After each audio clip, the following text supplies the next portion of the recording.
Sylvia Warner slammed her hand on the mahogany desk, her diamond engagement ring catching the light like a weapon.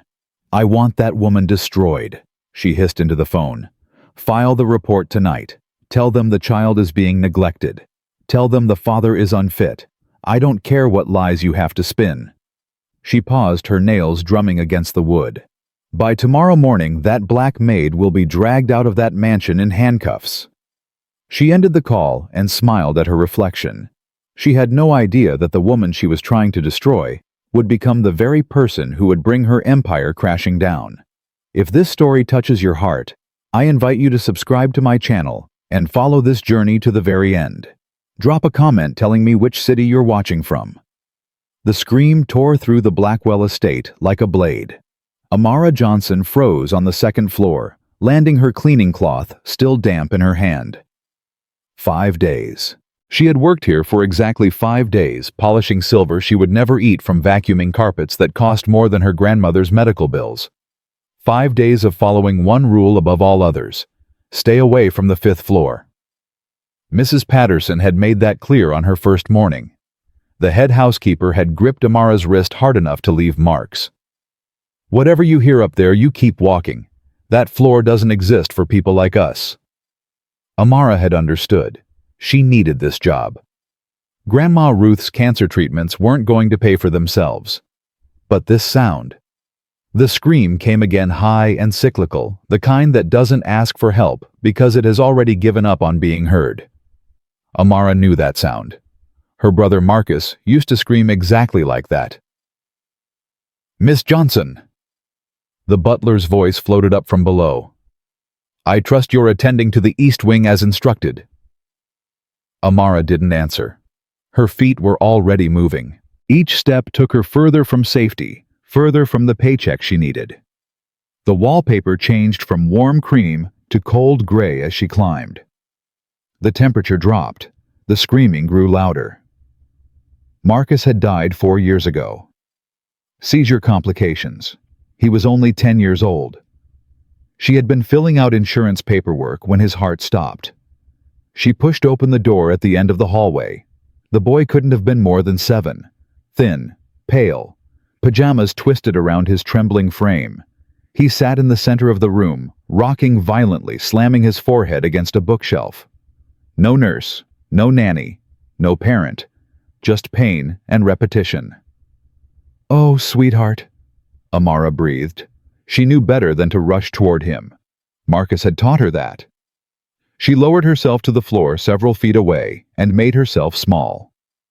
"Hey there," she whispered. "I'm not going to touch you, just sitting right here." She placed her palms face up on her knees.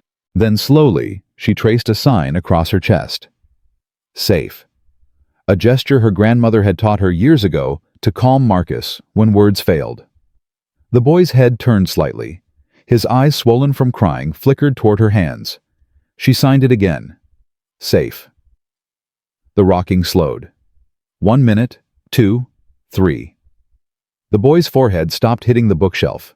His breathing began to even out. "That's it," she whispered. "You're safe now." He looked at her, really looked at her. Then he reached out his hand. "What the hell are you doing?" The voice exploded behind her. Amara spun around. A man stood in the doorway, tall and broad-shouldered, dressed in a suit that cost more than her yearly salary.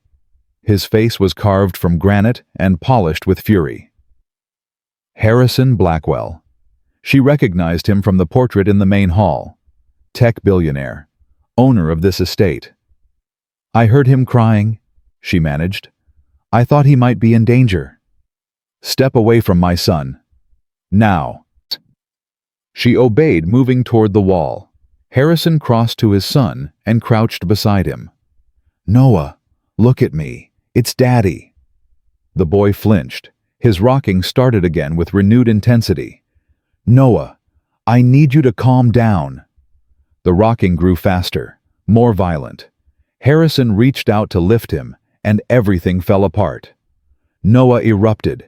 He screamed like his skin was on fire, twisting and thrashing his fists, flying in all directions. "Noah!" Harrison struggled to hold on. What is wrong with you? Why won't you let me? May I try? Harrison looked up startled, as if he had forgotten Amara was there. She stood a few feet away, palms out. May I? His pride told him to refuse, but his son was screaming in his arms, and nothing was making it better. He stepped back. Amara lowered herself to the floor and began to sign. Safe. Calm. Here. Safe. Noah's screaming wavered, his eyes fixed on her hands. She kept signing, over and over. The boy's thrashing slowed, his fists unclenched, and then he collapsed onto her. Noah threw himself into Amara's arms with desperate trust. His hands gripped her sleeve so tightly, his knuckles turned white, his face buried into her shoulder. The room went silent. Harrison stood frozen, staring at the scene. This woman, this stranger, was holding his son in a way he hadn't achieved in 2 years. How? The word came out broken. How did you do that? Amara looked up. I didn't do anything, sir. I just listened. Listen to what he doesn't talk. No, but he speaks. You just have to know the language. She paused. My brother was nonverbal autistic. This is how I used to calm him down. Something shifted in Harrison's expression. The fury cracked, revealing something raw underneath. Your brother. Marcus. He passed away 4 years ago. He was 10. For a long moment, the only sound was Noah's breathing against Amara's chest. What's your name? Harrison asked quietly. Amara Johnson. I clean the East Wing. You're not a therapist. No, sir. Just a cleaner. He watched her hold his son. The boy who had screamed at everyone was sleeping peacefully in her arms. Can you stay a little longer today? She nodded. Yes, sir. Harrison turned and walked out without another word. In the silence, Amara pressed her cheek against Noah's hair. I've got you, sweetheart. I've got you.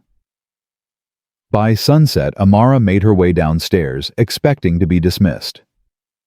Miss Johnson? Harrison's voice came from behind her. My office, now. She followed him through double doors into an immaculate study. Dark wood, leather chairs, a wall of windows overlooking gardens that cost more than her grandmother's house. Sit. She obeyed, folding her hands in her lap. Harrison stared at her for several seconds. You handled him like someone who's done it 1,000 times. Just with someone like him, my brother. What happened to him? Seizure. Complications from an infection. He died while I was filling out insurance paperwork. I'm sorry. Thank you. Silence. No therapist has been able to calm Noah like that, Harrison said. Not in 2 years. I've hired Stanford graduates, elite agency nannies, consultants, charging $2,000 an hour. None lasted more than a week. He leaned forward. And then you walked in with a cleaning rag and fixed him. I didn't fix him, sir. Then what? I saw him. Amara met his gaze. Children like Noah don't need to be fixed. They need to be heard. You can't rush their silence. You have to sit in it with them. Harrison's pen stopped tapping. I want to make you an offer, he said. I'll double your pay. You'll stay in the staff wing private room, all expenses handled. Weekends off. Health insurance. He paused. And you'll never lift a mop again. Amara's mind raced. Double her salary could change everything. Real treatment for Grandma Ruth. No more skipped medications. But this wasn't just a job. This was a child with fragile trust. If she failed him, it would be betrayal. I don't know if I can do this. Let me tell you something, Miss Johnson. I've spent 2 years trying to reach my son. You walked in and did in 30 minutes what no amount of money could buy. His voice cracked slightly. Whatever you have, it's rare. I'm not letting it walk out my door. She thought about what Grandma Ruth always said. Baby, if God opens a door, don't stand there arguing about the knob. When would I start? Tomorrow morning. She nodded slowly. I'll try. Harrison extended his hand. She shook it. He's not broken. she said at the door. Your son. He's just speaking a language nobody taught you to understand yet. Harrison didn't respond, but his jaw tightened. Amara walked out, her heart pounding. She hadn't packed for a live-in job. She hadn't told her landlord she was leaving. But beneath all the fear, something else stirred, something she hadn't felt since Marcus died. Purpose. The next morning, Amara arrived with everything she owned in a duffel bag and a cardboard box. She unpacked quickly: 3 changes of clothes, 2 books, a battered journal, and 1 framed photograph of Grandma Ruth holding young Marcus. She placed it on her nightstand. I know you'd say I'm crazy, but he needs me, Marcus, the way you did. A knock at the door. Mrs. Patterson stood in the hallway. Mr. Blackwell asked me to show you to the nursery. Her tone was cold, cautious. They walked in silence. He doesn't like surprises, Mrs. Patterson said outside Noah's door. Go slow. Amara stepped inside. The room was different in daylight, softer. Noah sat on the rug sorting colored blocks, blue in one corner, red in another. He didn't look up when she entered. Good morning, Noah, she said softly. His hands paused for just a second. She sat down a few feet away, cross-legged, non-threatening. For several minutes, she watched him work.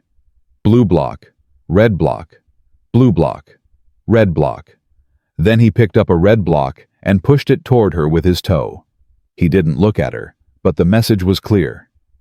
Amara smiled. She placed it in the red pile and pushed a blue one back toward him, back and forth, give and take. A conversation without words. She began to hum softly, an old gospel tune her grandmother used to sing. Noah didn't protest. He leaned in slightly, like someone leaning toward warmth. From the doorway, Harrison watched. He had been standing there for 40 minutes, watching this stranger who was somehow no longer strange. Something in his chest ached. Not grief, not fear, something like hope. The first week transformed the estate. The screaming stopped. Not completely, but the daily meltdowns grew less frequent, less violent. Noah still didn't speak, but he let Amara sit closer. He touched her sleeve once, brief and deliberate. She began teaching him to sign. Basic words. More. Stop. Help. Water. On the 5th day during snack time, it happened. Amara held up a cracker. Do you want more? She signed it. More. And Noah's small fingers moved. Clumsy. Imperfect. But unmistakable. More.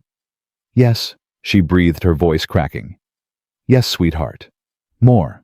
Of course, more. She handed him a cracker with shaking hands. Noah took it, glanced at her face, and the corner of his mouth curved upward. A smile. A real smile. Amara excused herself to the bathroom and sobbed for 15 minutes. When Harrison came home that evening, she told him. His reaction wasn't what she expected. He sat down heavily and buried his face in his hands. His shoulders shook. Mr. Blackwell, are you okay? He used to sign that to Caroline. His voice was muffled. More. It was the first sign she taught him. He would sign it when he wanted more kisses, more songs. He looked up, eyes red. He hasn't used it since she died. Amara's throat tightened. Caroline, your wife? Ovarian cancer, 2 years ago. Noah was in the room when she passed. His voice cracked. He hasn't spoken since. The weight of those words settled over her. Noah wasn't just nonverbal. He was grieving. He had watched his mother die. He's coming back, Harrison. She moved closer. He's finding his way. Because of you. Because he's ready. I'm just here to meet him where he is. Harrison looked at her with an expression she couldn't read. I want to learn, he said suddenly. What you know, how to reach him. Her heart beat faster. You can do that. You just have to stop trying to control everything and start learning to listen. Okay, teach me. That night, Amara found a photograph tucked beneath Noah's pillow. A woman with golden hair holding him tight. On the back, written in shaky letters, "Mommy loves you forever, even when I'm gone. See." She slid it back exactly where she found it and whispered, "She's still here, in every piece of you." The next day she told Harrison about the photograph. He disappeared into his study for 3 hours. When he emerged, his eyes were swollen. "I didn't know he kept it. She wrote that the week before she died." "He's keeping her alive," Amara said gently. "That's not regression. That's love." Something shifted between them in that moment. Not romantic, not yet, but foundational. Trust between two people who had both lost too much. 2 weeks later, everything changed. Amara woke at 2 a.m. to her phone buzzing. Unknown caller. "Hello?" Silence. Then a voice. Female. Cold. "You think you belong there? In that house?" "Who is this?" "You're nothing but the help. And that little boy you think loves you, he doesn't know the difference between you and any other servant." "Who are you?" "Enjoy your time in the mansion, Miss Johnson. Because when I'm finished with you, that child will forget you ever existed." The line went dead. Amara sat frozen in the darkness. Someone knew she was here. Someone was watching. She didn't sleep for the rest of the night. She didn't tell Harrison about the phone call. She wasn't sure why. Maybe she didn't want to seem paranoid. Maybe she was afraid that if she made herself into a problem, she would become one he needed to solve by letting her go. Instead, she focused on Noah, on the progress they were making. That afternoon, Harrison joined them for a signing lesson. She taught them both the sign for love. She demonstrated it slowly, pressing her crossed arms against her chest. "This means love." Noah watched. His eyes darted between her hands and her face. Harrison copied the motion. "Love." Noah's hands twitched. His fingers moved. And then he signed it back. "Love." Harrison made a sound like all the air had been punched out of him. Noah looked at his father, looked at Amara. Then he pressed his arms against his chest again. "Love." This time he was looking directly at Amara. She couldn't stop the tears. She signed back. "Love. I love you too." Harrison was crying too. He reached for his son, and for the first time in 2 years, Noah didn't pull away. They sat there together in the golden light, crying, signing, healing. Then Harrison's phone rang. He ignored it. Then it rang again. His face changed the moment he saw the screen. The softness vanished. "I have to take this." He walked out, pressing the phone to his ear. Amara watched him go, a cold feeling settling in her stomach. That night, Harrison found her on the back porch. Someone filed a complaint. Against me. To Child Protective Services. Amara's blood turned to ice. "What?" "Anonymous tip. They're claiming Noah is being neglected, that I'm an unfit father." His jaw tightened. "They're sending investigators tomorrow." "But that's insane." "Someone with money and connections can use the system as a weapon." Harrison's voice was flat. "All they need is one complaint." Amara thought about the phone call, the cold voice, the threats. "Harrison, someone called me 2 nights ago. A woman. She said I didn't belong here, that she was going to make sure I was thrown out." He looked at her sharply. "Who?" "She didn't give a name." "Sylvia." His voice was bitter. "My former assistant. We had a history. She wanted more than I could give. When I refused, she made things difficult." He paused. "Apparently, I was wrong to think she had moved on." "She filed the complaint." "I know she did. This is exactly her style." "What do we do?" Harrison took her hand. "We fight, and we don't let them win." Amara nodded slowly. Together. They sat there in the darkness, 2 people from different worlds united by a child they both loved. Above them, the stars wheeled through the sky. But somewhere in the mansion, another pair of eyes watched. Mrs. Patterson stood at her window phone pressed to her ear. "They know about the complaint," she said quietly. "He suspects Sylvia." On the other end, a woman's voice responded. "Good. Let him suspect. By the time I'm finished, suspicion will be the least of his problems." "And the maid?" A cold laugh. "She's exactly where I want her. The closer she gets to that family, the more it will hurt when I tear her away." Mrs. Patterson hesitated. "Is this really necessary?" "Don't lose your nerve, Margaret. You wanted your daughter's medical bills paid. I'm paying them. All I asked was information." Mrs. Patterson closed her eyes. "I'll keep reporting." Smart woman. The line went dead. Mrs. Patterson sat on her bed, head in her hands. She had made a deal with the devil to save her daughter's life. And now she was about to destroy the only real family this house had seen in years. The investigators arrived at exactly 9 the next morning. Amara heard the doorbell from Noah's nursery and felt her stomach drop. She had been awake since 4, running through every possible scenario. What would they ask? What would they look for? Harrison had briefed her at breakfast. Stay calm. Answer honestly. Don't volunteer information. Let the lawyers handle technical questions. But lawyers couldn't explain the way Noah reached for her hand every morning. Lawyers dealt in facts and evidence, and love didn't fit neatly into either category. "Miss Johnson." Mrs. Patterson's voice came from the doorway. "Mr. Blackwell requests your presence in the main sitting room." Amara looked at Noah, who was arranging his blocks. "I'll be right back," she told him softly, signing the words. "Stay here. Safe." The sitting room felt like a courtroom. Harrison stood near the fireplace, his face a mask of controlled fury. His lawyer, Sandra Chen, sat on the sofa, and across from them, 2 strangers in professional attire held clipboards. The man spoke first. "Miss Johnson, I'm Marcus Fielding from Child Protective Services. We're here to conduct a welfare assessment of Noah Blackwell." Amara nodded. "I understand. We'd like to ask you some questions about your role in the household." "Of course." Fielding consulted his clipboard. "How long have you been employed here?" 5 weeks. "And your original position was housekeeping, correct?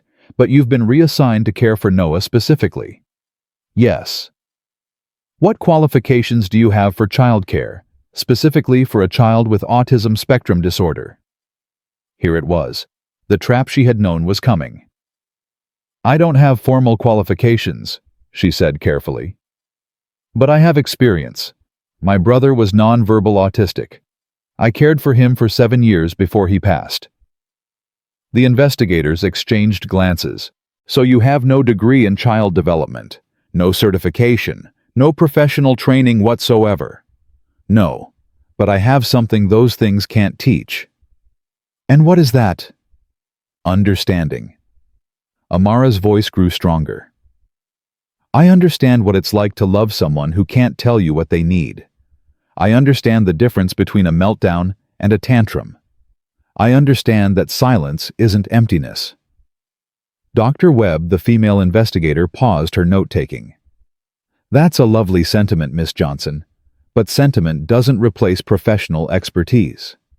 "No," Amara agreed. "But professional expertise failed Noah for 2 years. I didn't." The room went quiet. Harrison stepped forward. "Since Miss Johnson began working with my son, he has made more progress than he did with 18 months of specialized therapy. He's signing. He's making eye contact. He smiled for the first time in 2 years last week." Fielding remained unmoved. "We're not here to evaluate Miss Johnson's effectiveness. We're here because of serious allegations regarding your son's welfare." "Allegations made by whom?" "The complaint was anonymous." "Of course it was." Sandra Chen placed a warning hand on Harrison's arm. "We take all complaints seriously," Dr. Webb said. "Our only concern is the safety of the child." "Then go upstairs and see him," Amara said suddenly. Everyone turned to look at her. "See how he lives. See the progress he's making. Let him show you himself." The investigators looked at each other. "Very well," Fielding said. "We'd like to observe the child." They climbed the stairs together. Amara led the way, her heart pounding. She opened the nursery door slowly. "Noah, there are some people here who want to meet you." Noah sat where she had left him. But the moment he saw the strangers, his body went rigid. His hands flew to his ears. A high, keening sound escaped his throat. "No, no, no, no." Amara moved without thinking. She crossed the room and knelt beside him. "It's okay," she said softly, signing as she spoke. "Safe. I'm here." Noah's eyes were wild, darting between her and the strangers. "Perhaps we should give him space," Dr. Webb suggested. "No." Amara didn't look away from Noah. "He needs to know you're not a threat. Come in slowly. Sit on the floor. Make yourselves small." Fielding hesitated. "That's not standard protocol." "Your standard protocol is what's scaring him. Either meet him where he is, or you'll never see who he really is." A tense silence. Then, Dr. Webb lowered herself to the carpet. "Like this?" she asked quietly. "Yes. Now don't look at him directly. Let him come to you." They waited. 1 minute, 2, 3. Noah's keening faded. His hands slowly dropped from his ears. Amara signed. Safe. Friends. No hurt. Noah's eyes fixed on her hands. He watched, processing. Then he picked up a block and held it out toward Dr. Webb. Amara's heart leaped. "Take it. He's offering to share. That's huge." Dr. Webb accepted the block carefully. "Thank you, Noah." He picked up another block and placed it in front of her. "He wants you to build with him," Amara explained. "That's his way of saying you can stay."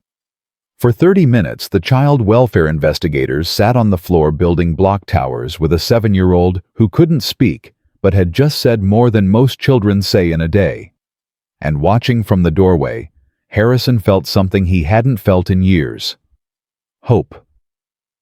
The investigation concluded 4 hours later. Amara stood in the foyer as the investigators prepared to leave, her nerves stretched to breaking. "Mr. Blackwell?" Fielding turned at the door. "We'll be submitting our report within 72 hours. "And what does your report say?" Fielding paused. Then something human crossed his face. "Off the record, I've been doing this job for 15 years. I've seen neglect. I've seen abuse." He glanced toward the stairs. "That boy up there. He's not neglected.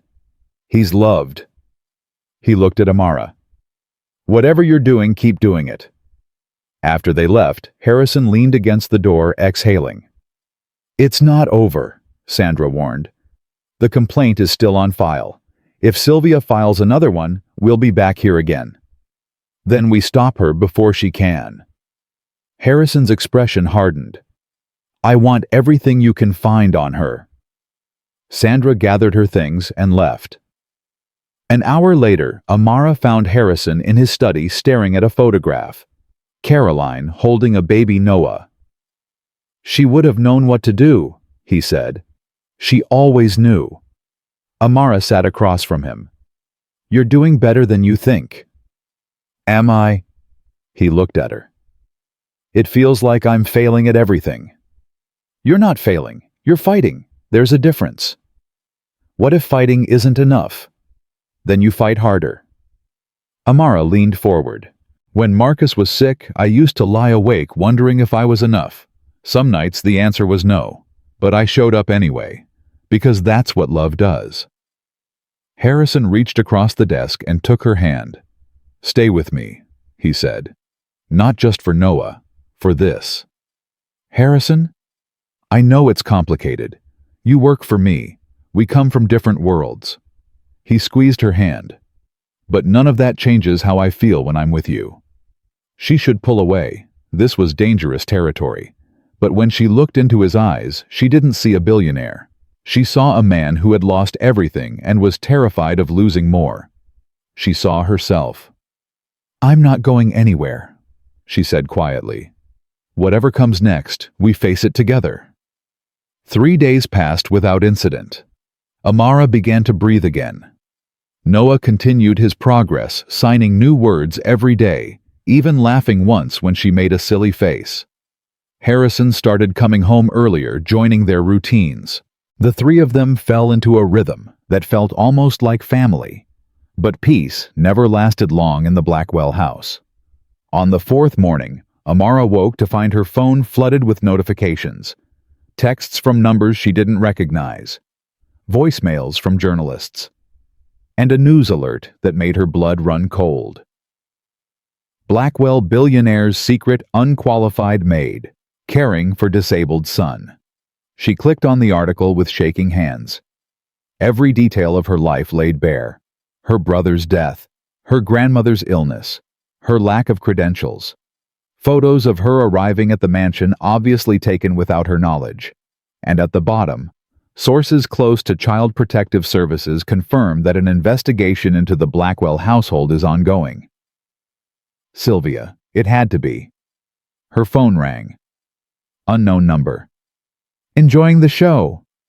Sylvia's voice was silk over steel. "I told you it wasn't over." "What did you do?" "I didn't do anything. Harrison did this to himself when he chose to humiliate me." Sylvia laughed. "But the data breach is just the opening act. The main event is coming soon." "What are you talking about?" "You'll see." The line went dead. Before Amara could process, her phone buzzed with a text. A photo. Grandma Ruth sitting in a hospital room she had never seen, hooked up to unfamiliar machines. Beneath it, Phase 3 includes everyone you love. Think carefully about your next move. Amara's legs gave out. She slid down the wall, her breath coming in sharp gasps. They had her grandmother. She called the hospital where Ruth was supposed to be. "I'm calling about a patient, Ruth Johnson." "One moment." Typing sounds. "I'm sorry, ma'am. Ruth Johnson was transferred yesterday." "Transferred where?" "I don't have that information." "The transfer was authorized by her medical proxy." "I'm her medical proxy." A pause. "According to our records, the proxy was changed 2 days ago. The new proxy is listed as Sylvia Warner." Amara's vision went white. She dialed Harrison immediately. "Sylvia has my grandmother." "What?" "She had her transferred, changed the medical proxy. She sent me a picture, Harrison. My grandmother is somewhere with tubes and machines and I don't know where." "Where are you?" "Home, with Noah." "Stay there. I'm on my way." He arrived 45 minutes later with a security team. "Show me the photo." Amara handed him her phone. Harrison studied it, his face hardening. "That's a private care facility, Sterling Medical Group. We're going to find her." Within an hour, they located Ruth 40 miles outside the city. Harrison's legal team filed emergency motions. His security team prepared to retrieve her. Then Harrison's phone rang. His face changed. "Victor Crane, Sylvia's lawyer." He answered on speaker. "Mr. Blackwell, my client asked me to deliver a message. She's willing to return Mrs. Johnson to her original care facility. In exchange, she wants a meeting. Just her and Miss Johnson. Tonight. Alone." "Absolutely not. I wasn't asking you. I was asking Miss Johnson." Crane's voice was smooth. "One conversation in exchange for your grandmother's safety. Fair trade." Amara looked at Harrison. His eyes pleaded with her to refuse. But her grandmother was lying in a strange hospital, alone and afraid. Where and when? Amara, no. The Lexington Hotel. Penthouse suite. 8 o'clock. Come alone. If we see security, your grandmother will be transferred again. This time we won't tell you where. The line went dead. Harrison grabbed her arms. "It's a trap." "Of course it's a trap. But what choice do I have?" Her voice cracked. "She has my grandmother, the only family I have left." "We'll find another way." "There's no time. If Sylvia thinks we're making moves against her, she'll hurt Grandma Ruth. Then I'm coming with you. No, she said alone. Harrison's expression was anguished. I can't lose you. You won't. Amara smiled through her fear. I survived the foster system. I survived my brother's death. I can survive one meeting. He kissed her, hard and desperate. Come back to me, he whispered. Always. The Lexington Hotel penthouse was exactly what Amara expected. Expensive, sterile, designed to intimidate. Sylvia waited by the windows, a glass of champagne in her hand. You came alone. I'm impressed. She gestured to a chair. Sit. I'll stand. Suit yourself. Sylvia set down her glass. Do you know why I asked you here? To threaten me, to play whatever sick game you've been planning, to offer you a deal. Amara stared at her. I've spent the last month destroying Harrison Blackwell's company, Sylvia continued. The data breach was just the beginning. By the end of the week, his reputation will be in ruins. Why are you telling me this? Because you have the power to stop it. Sylvia stepped closer. All you have to do is leave. Walk away from Harrison. Disappear from their lives completely, and I'll call off everything. Amara felt ice spreading through her veins. You want me to abandon them? I want you to save them. As long as you're by his side, Harrison will keep fighting, but if you leave, he'll surrender. You're insane. I'm practical. Sylvia's eyes were cold. I loved Harrison once, and he threw me away. Chose a dead woman's memory over me. Chose you, a maid, over me. Her voice hardened. I just want him to feel what I felt. And destroying his company accomplishes that. It's not about the company. You're the first person he's loved since Caroline. If you leave him, he'll finally understand what he did to me. You want me to hurt him, so you feel better about being rejected. Call it whatever you want. Leave by tomorrow and everything stops. Stay, and I destroy everything you love. Sylvia paused. Starting with your grandmother. Amara was silent. Her mind raced through possibilities, and then she saw it. The flaw in Sylvia's plan. You're scared, Amara said slowly. Sylvia's smile flickered. That's why you want me to leave voluntarily, because you know that as long as I stay, Harrison will keep fighting, and you're not sure you can beat him. Don't flatter yourself. All your money, all your schemes, and you're still afraid that a billionaire and a maid will find a way to win. Sylvia's face contorted with rage. You have no idea what I'm capable of. I know exactly what you're capable of, and it's not enough. Amara turned toward the door. Find another weapon. Walk out that door and your grandmother dies tonight. Amara froze. One phone call and she stops receiving treatment. At her age, how long do you think she'll last? You would kill an innocent woman just to hurt me. I would do anything to get what I want. Sylvia picked up her phone. Last chance. The door burst open. Harrison strode in, flanked by police officers and a woman Amara didn't recognize. Put the phone down, Sylvia. It's over. Sylvia's face went white. How? She's been wearing a wire the entire time. Every word transmitted to the FBI. The woman stepped forward with a badge. Sylvia Warner, you're under arrest for kidnapping, extortion, and conspiracy to commit fraud. This is entrapment. Your lawyers will be very busy trying to keep you out of federal prison. Harrison watched with cold satisfaction as the officers handcuffed her. Sylvia's composure shattered. She screamed and struggled as they dragged her toward the door. This isn't over, Harrison. I'll destroy you. The door slammed shut behind her. Amara stood frozen, her legs shaking. Harrison crossed the room and caught her. I've got you. It's over. My grandmother. She's fine. My team retrieved her an hour ago. She's back at her original hospital with security. Amara burst into tears. Harrison held her through all of it. When she caught her breath, she looked up at him. You followed me. I trusted you to handle Sylvia.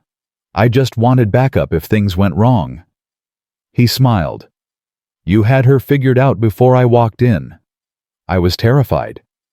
But you didn't let it stop you. He kissed her forehead. That's why I love you, Amara Johnson. She stared at him. You love me. I've loved you since the moment you reached Noah when no one else could. His eyes were soft. I was just too scared to say it. Harrison. You don't have to say it back. She touched his face. I love you too. Since you sat on the floor and learned to sign for your son. He kissed her then, gentle and deep and full of promise. When they pulled apart, she smiled through her tears. Take me home. I want to see my family. They arrived at the mansion just after 11. Noah was waiting in the foyer, still in his pajamas. The moment he saw Amara, he ran to her. Mama home, he said. Mama okay. Mama's okay, sweetheart. Everything's okay now. Harrison lifted Noah and wrapped his free arm around Amara.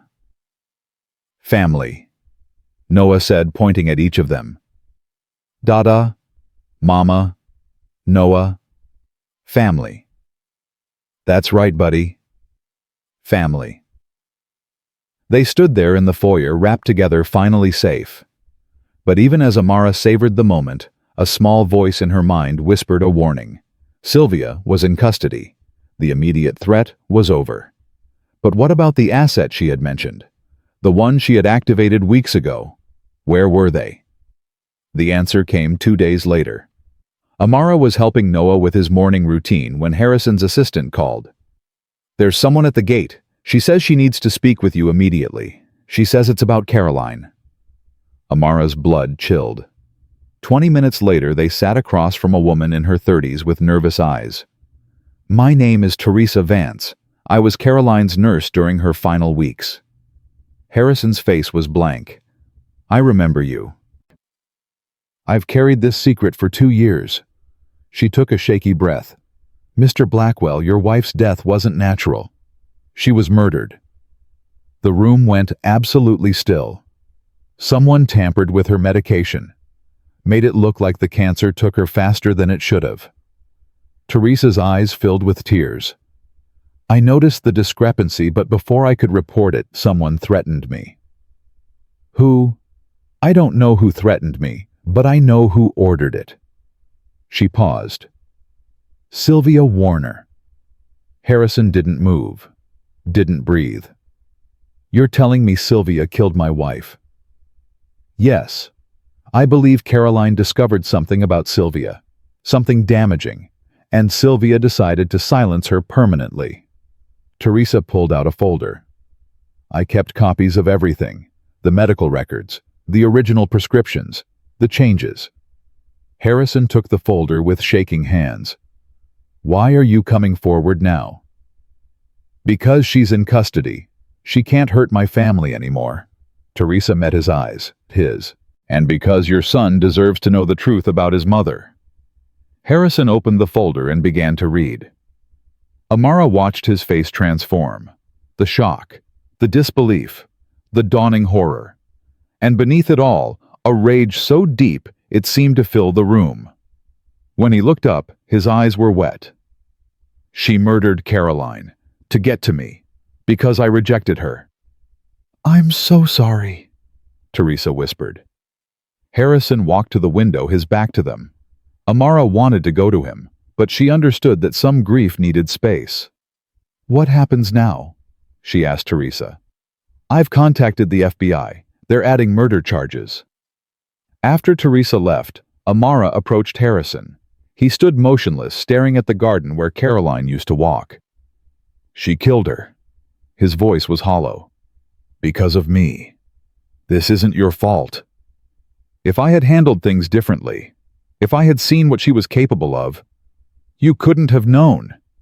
I should have protected her. His voice broke. I failed Caroline. And I almost failed you and Noah too. Amara took his face in her hands. Listen to me. Sylvia is responsible, not you. She held his gaze. You loved Caroline. You love Noah. That's not failure. That's exactly what a good man does. I don't feel like a good man. Then feel whatever you need to feel. But don't take responsibility for another person's evil. She wiped the tear that escaped down his cheek. Caroline would never want you to carry this guilt. Harrison stared at her for a long moment. Then he collapsed into her arms and wept. Amara held him through all of it. And upstairs, Noah sat in his room, arranging the photograph of his mother next to a drawing he had made. 3 stick figures holding hands. Dada, Mama, Noah. He touched Caroline's picture and whispered, "Love you, forever." 3 months later, the final charges were filed. Murder in the first degree, conspiracy, fraud, kidnapping, extortion. The trial would take another year, but the outcome was never in doubt. Harrison testified. Amara testified. Even Mrs. Patterson, who had returned after her daughter's treatment, testified about Sylvia's manipulation. And when the verdict came, the family watched from home. Life in prison without parole. Harrison turned off the television and looked at Amara. "It's over. It's really finally over." She took his hand. "How do you feel?" "Empty, relieved, sad." He paused. "And grateful. For you, for Noah, for this family we've built." Noah climbed into Amara's lap with impeccable timing. "Mama, can we go to the park? I want to feed the ducks." She kissed his forehead. "Of course, sweetheart." "Can Dada come too?" Harrison's face softened. "Dada can always come." They went to the park that afternoon, fed the ducks, played on the swings, watched the sunset paint the sky gold and pink. And when Noah fell asleep against Amara's shoulder, Harrison took her hand. "Marry me." Amara's heart stopped. "What?" "I know it's sudden. I know we've only been together." "Yes." He blinked. "Yes. Yes. Yes, I'll marry you." She was crying and laughing at the same time. Harrison pulled out a ring, a simple band with a single diamond. It was Caroline's mother's. Caroline always said if anything happened to her, she wanted it to go to whoever made me happy again. He slipped it onto her finger. "It's perfect." "You're perfect." He kissed her. "Happy Mother's Day, Amara." She looked at the ring, at the sleeping child, at the man who had changed her life. "I think I would have loved her too," she whispered. They sat until the stars came out. A family forged in fire and loss and love. And somewhere Caroline was watching.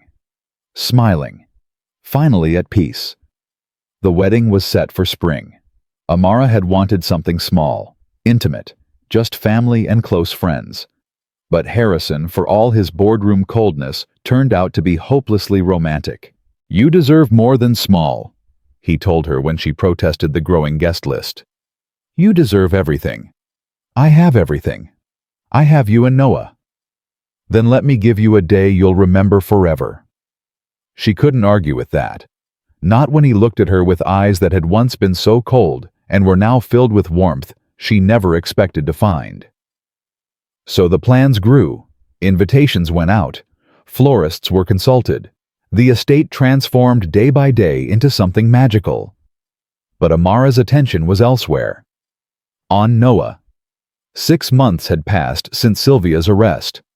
6 months of peace. 6 months of healing. And Noah had blossomed in ways that still took her breath away. He spoke in full sentences now.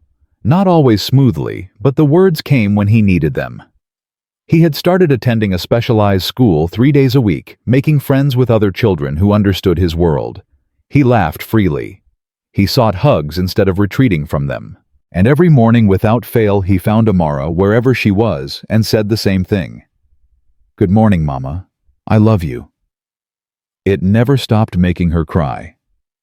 1 week before the wedding, Amara sat with Noah in his room, helping him practice the words he wanted to say at the ceremony. "You don't have to do this," she reminded him gently. No one expects you to speak in front of all those people. I want to. His jaw was set with stubborn determination. I want to tell them about you. Tell them what? Noah looked at her with those sea glass eyes that saw so much more than most people realized. That you saved me, he said simply. That you taught me words again. That you are my mama now, and I love you forever. Amara pulled him into her arms. I love you forever too, sweetheart. No matter what happens. Forever. 3 days before the wedding, Grandma Ruth arrived at the estate. Amara had been nervous about this meeting. Ruth had recovered fully from Sylvia's kidnapping, but she was still frail. And she had never met Harrison or Noah in person. What if she didn't approve? What if she thought Amara was making a mistake? She needn't have worried. Ruth took one look at Noah, and her face transformed into the warmest smile Amara had ever seen. Well now, Ruth said, lowering herself to his level. You must be the young man I've heard so much about. Noah peeked out from behind Amara's legs. You're Grandma Ruth. That's right, sweetheart. And you're Noah.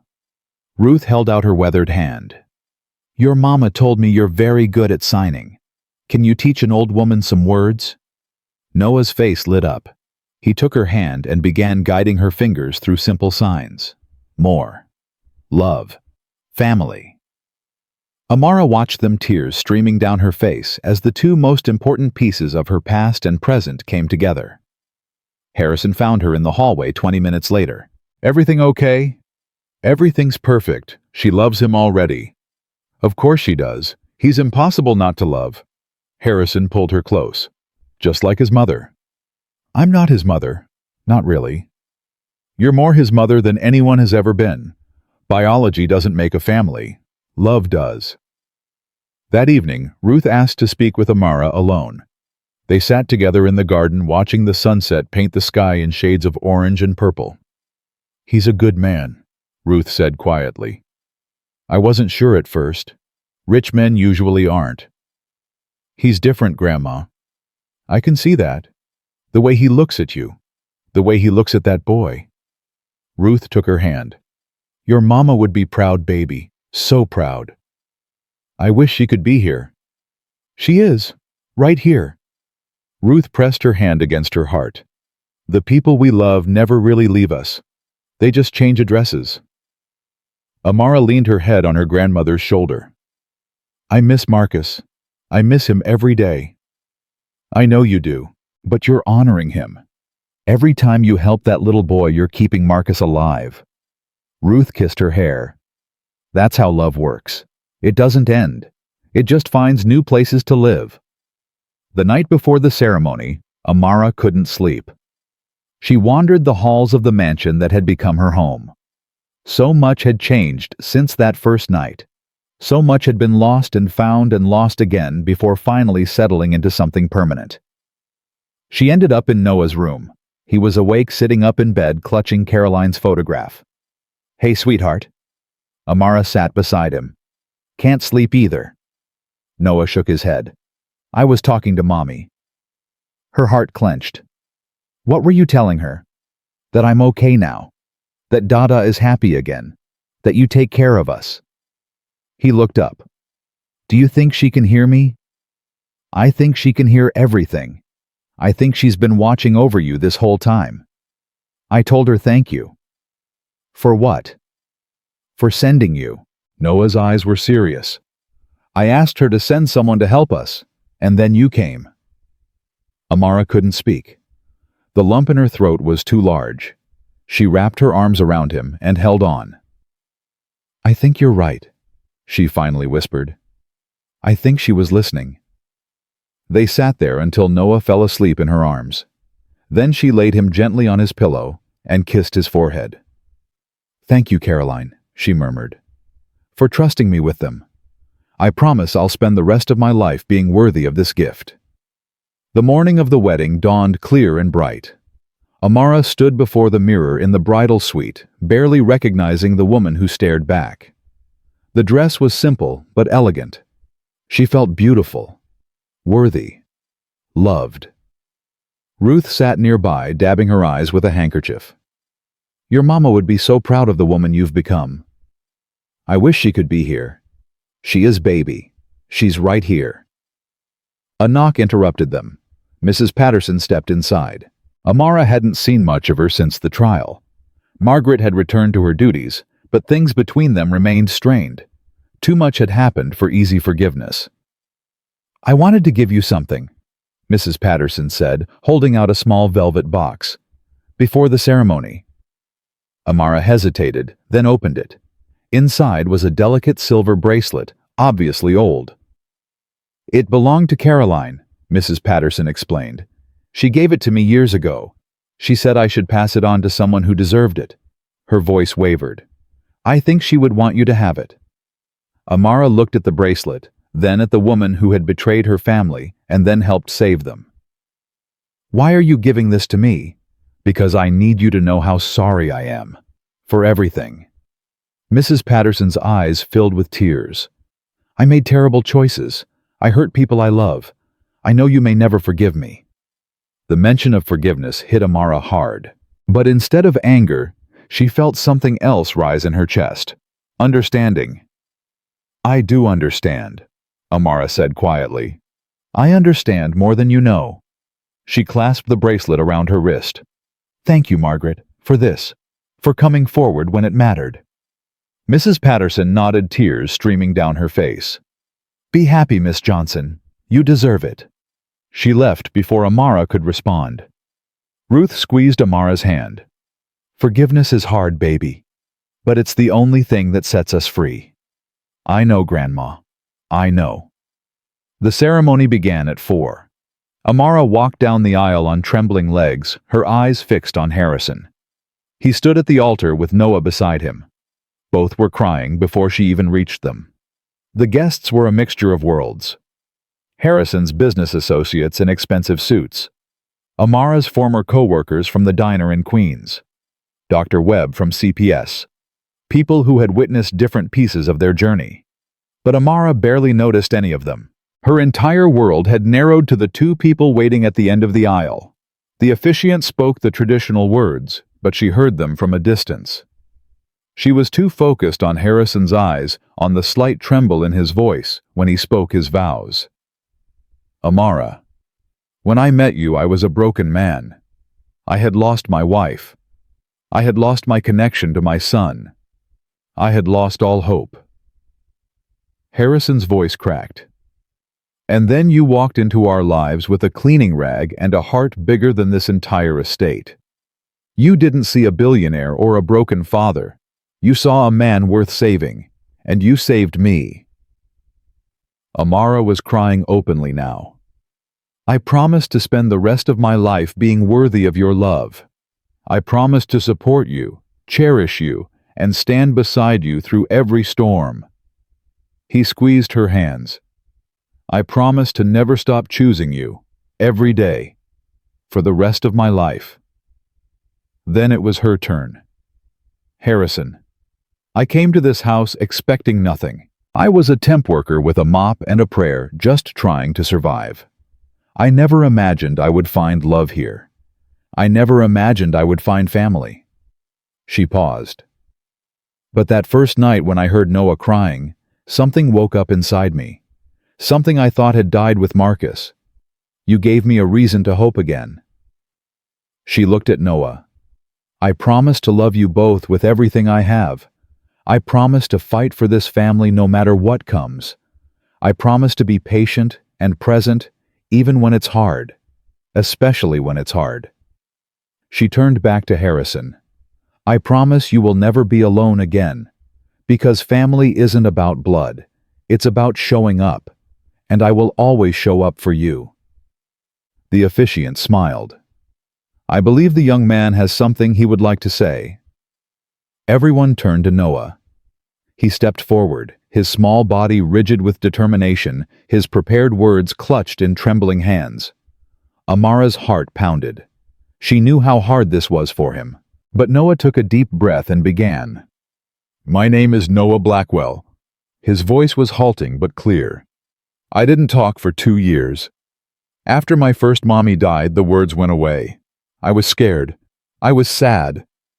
I thought no one could hear me. Tears streamed down Amara's face. Then Amara came. She didn't try to make me talk. She just sat with me. She learned my signs. She listened to the words I couldn't say. He looked up at her. She taught me that being quiet doesn't mean being empty. She taught me that someone could love me just the way I am. He turned to his father. Dada, you're happy now. I can see it. You smile and laugh and play with me like you used to. That's because of her. He pointed at Amara. She fixed us, Dada. She put our family back together. Noah walked to Amara and took her hand. I asked my first mommy to send someone to help us. And she sent you. So you're my second mommy now. And I love you. Forever and ever. Even when I'm 100 years old. Amara dropped to her knees and pulled him into her arms. Forever, she sobbed. I promise, sweetheart. Forever. The audience was destroyed. Even Harrison's most stoic business partners were wiping their eyes. The officiant cleared his throat. By the power vested in me, I now pronounce you husband and wife. You may kiss the bride. Harrison pulled Amara to her feet and kissed her with all the love words could never capture. The crowd erupted in applause, and Noah, standing between his parents, raised his hands and signed one word. Family. The reception was a blur of joy. Amara danced with Harrison, then with Noah, then with Grandma Ruth, who moved slowly but refused to sit out a single song. But the moment she would always remember came late in the evening. Harrison found her standing alone near the edge of the dance floor, watching Noah teach other children how to sign. Having a good time, Mrs. Blackwell. She smiled at her new name. The best time. They stood in comfortable silence. He's amazing, Amara said softly. Do you remember what he was like when I first arrived? I remember. I also remember thinking he would never recover. Harrison took her hand. And now look at him. Noah was laughing as he guided a little girl's fingers through the sign for butterfly. You did that, Harrison said. You brought him back. We did it together. No, I was part of it. But you were the catalyst. You saw what he needed when everyone else had given up. You never gave up. You just got lost for a while. I was drowning, and you pulled me out. He kissed her temple. I will spend every day trying to repay that debt. There's no debt. There's just love. At 11, Ruth approached them. I'm going to bed, baby. She hugged Amara tight. I'm so proud of you. Thank you for being here, Grandma. Wouldn't have missed it for the world. Ruth turned to Harrison. You take care of my girl. She's the strongest person I know, but even the strong need someone to lean on. I promise, ma'am, she'll never carry anything alone again. Ruth nodded and headed upstairs. Noah appeared at Amara's side, yawning hugely. Mama, I'm sleepy. Let's get you to bed. Will you stay with me until I fall asleep? Always. She carried him upstairs, his head heavy on her shoulder. Harrison followed close behind. In Noah's room, she laid him gently in bed and pulled the covers up. Caroline's photograph sat on his nightstand. Mama! Noah's voice was drowsy. Yes, sweetheart. Are you happy? The question was so simple, so profound. Yes, I'm happier than I've ever been. Good. His eyes fluttered closed. That's all I wanted. He was asleep before she could respond. Amara sat on the edge of his bed, watching him breathe, marveling at this child who had come into her life as a screaming stranger and had become her son. Harrison stood in the doorway. Come to bed, he said softly. Tomorrow starts our forever. I'll be there in a minute. She leaned down and kissed Noah's forehead. Thank you, she whispered, for choosing me, for teaching me what family really means. She turned off the light and closed the door. 6 months after the wedding, Amara received a letter that would change everything. She was in the kitchen making Noah's breakfast when Harrison found her staring at the envelope, her face pale. "What is it?" "A letter from Judge Monroe." She looked up at him. "She wants to nominate me for the State Child Welfare Advisory Board." Harrison's eyes widened. "That's significant." "She says my experience could help shape future policies." Amara's hands trembled. "Harrison, this is bigger than us. There are kids out there like Noah, like Marcus, kids who need someone to fight for them." "Then fight for them." He took her hands. "You've already proven you can change one child's life. Imagine what you could do with real resources, real power." "I'm a former maid. I don't have credentials. I don't have—" "You have something more important. You have truth. You have experience. You have a story that people need to hear." She looked at the letter again. It would mean travel, meetings, time away from Noah. "Noah would be proud of you. So would I." "You really think I can do this?" "I think you can do anything." Harrison smiled. "But more importantly, I think you should." That afternoon, Amara visited a community center on the edge of the city. An after-school program for children with disabilities, mostly underfunded and understaffed. She had learned about it from one of the lawyers at Sylvia's trial. Inside, children sat in circles drawing and using tablets with assistive communication. One young boy struggled with his hands trying to form letters. Amara knelt beside him and gently guided his fingers. "Like this," she said softly, signing the word home. He repeated it, his smile stretching wide as he got it right. Harrison stood in the doorway, Noah beside him. Neither said a word, but their expressions were identical. Awe, admiration. When they left, the director followed Amara out. "If you ever wanted to volunteer or teach, doors are open." Amara looked at Noah, who was now signing to Harrison. "I think I'd like that." That evening, as the sun dipped low, Amara sat in the garden. Harrison found her there. "What are you thinking about?" "Everything, nothing, how far we've come." "Pretty far." He wrapped his arms around her. "From cleaning lady to foundation president." "It's not about titles, it's about moments. The morning hugs, the bedtime stories, the million tiny things that add up to a life." "You're getting philosophical." "I'm grateful. There's a difference."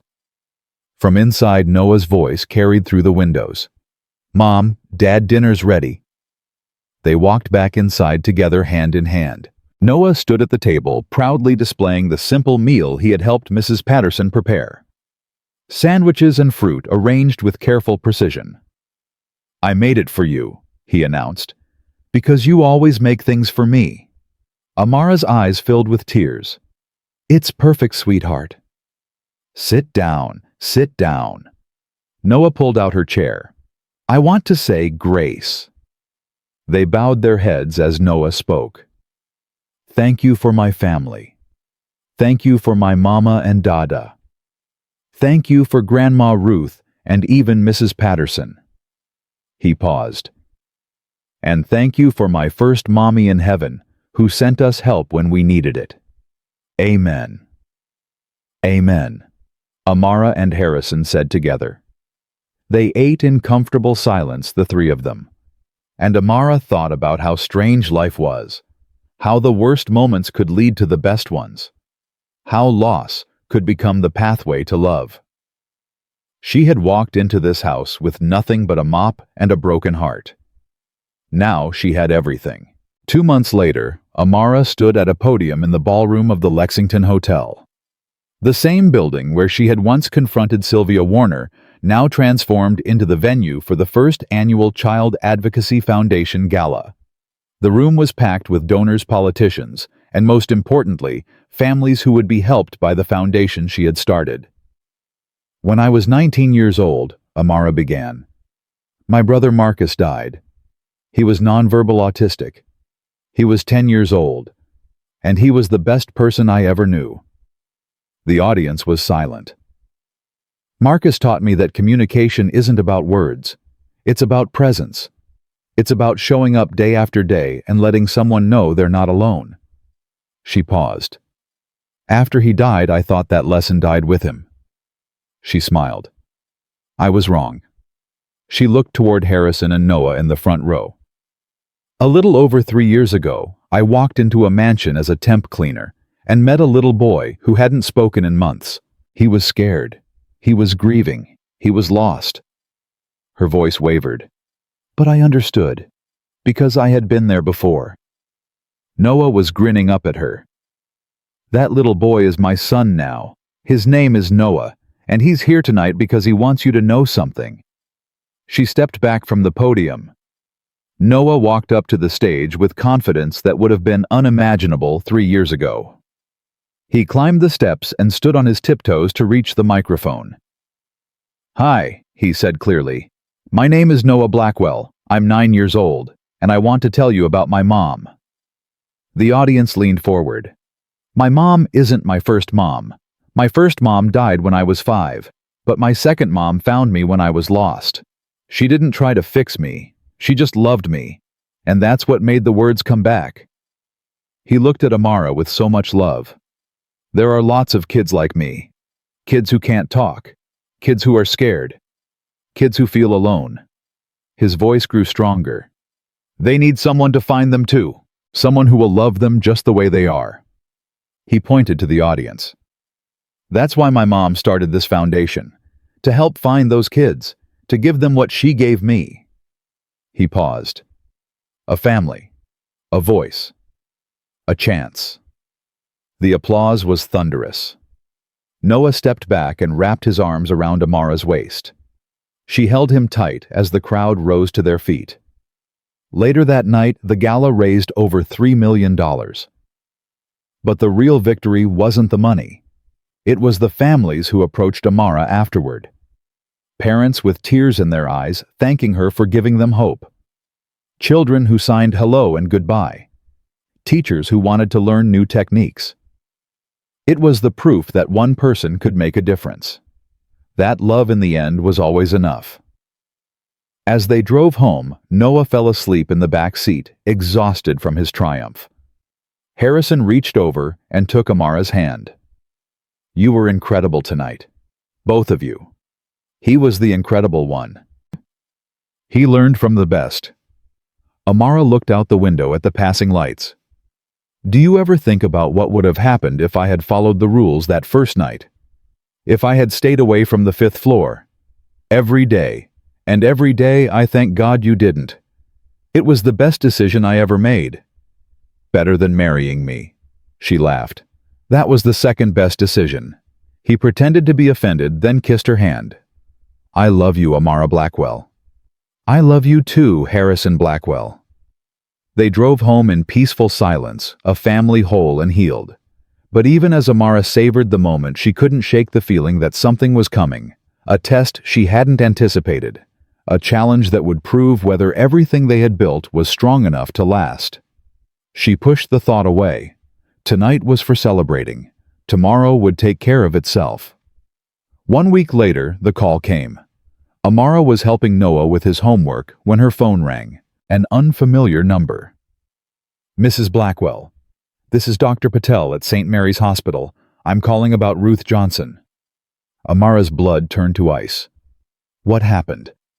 Your grandmother collapsed this morning. She's stable now, but we need you to come in immediately. The next few hours were a blur.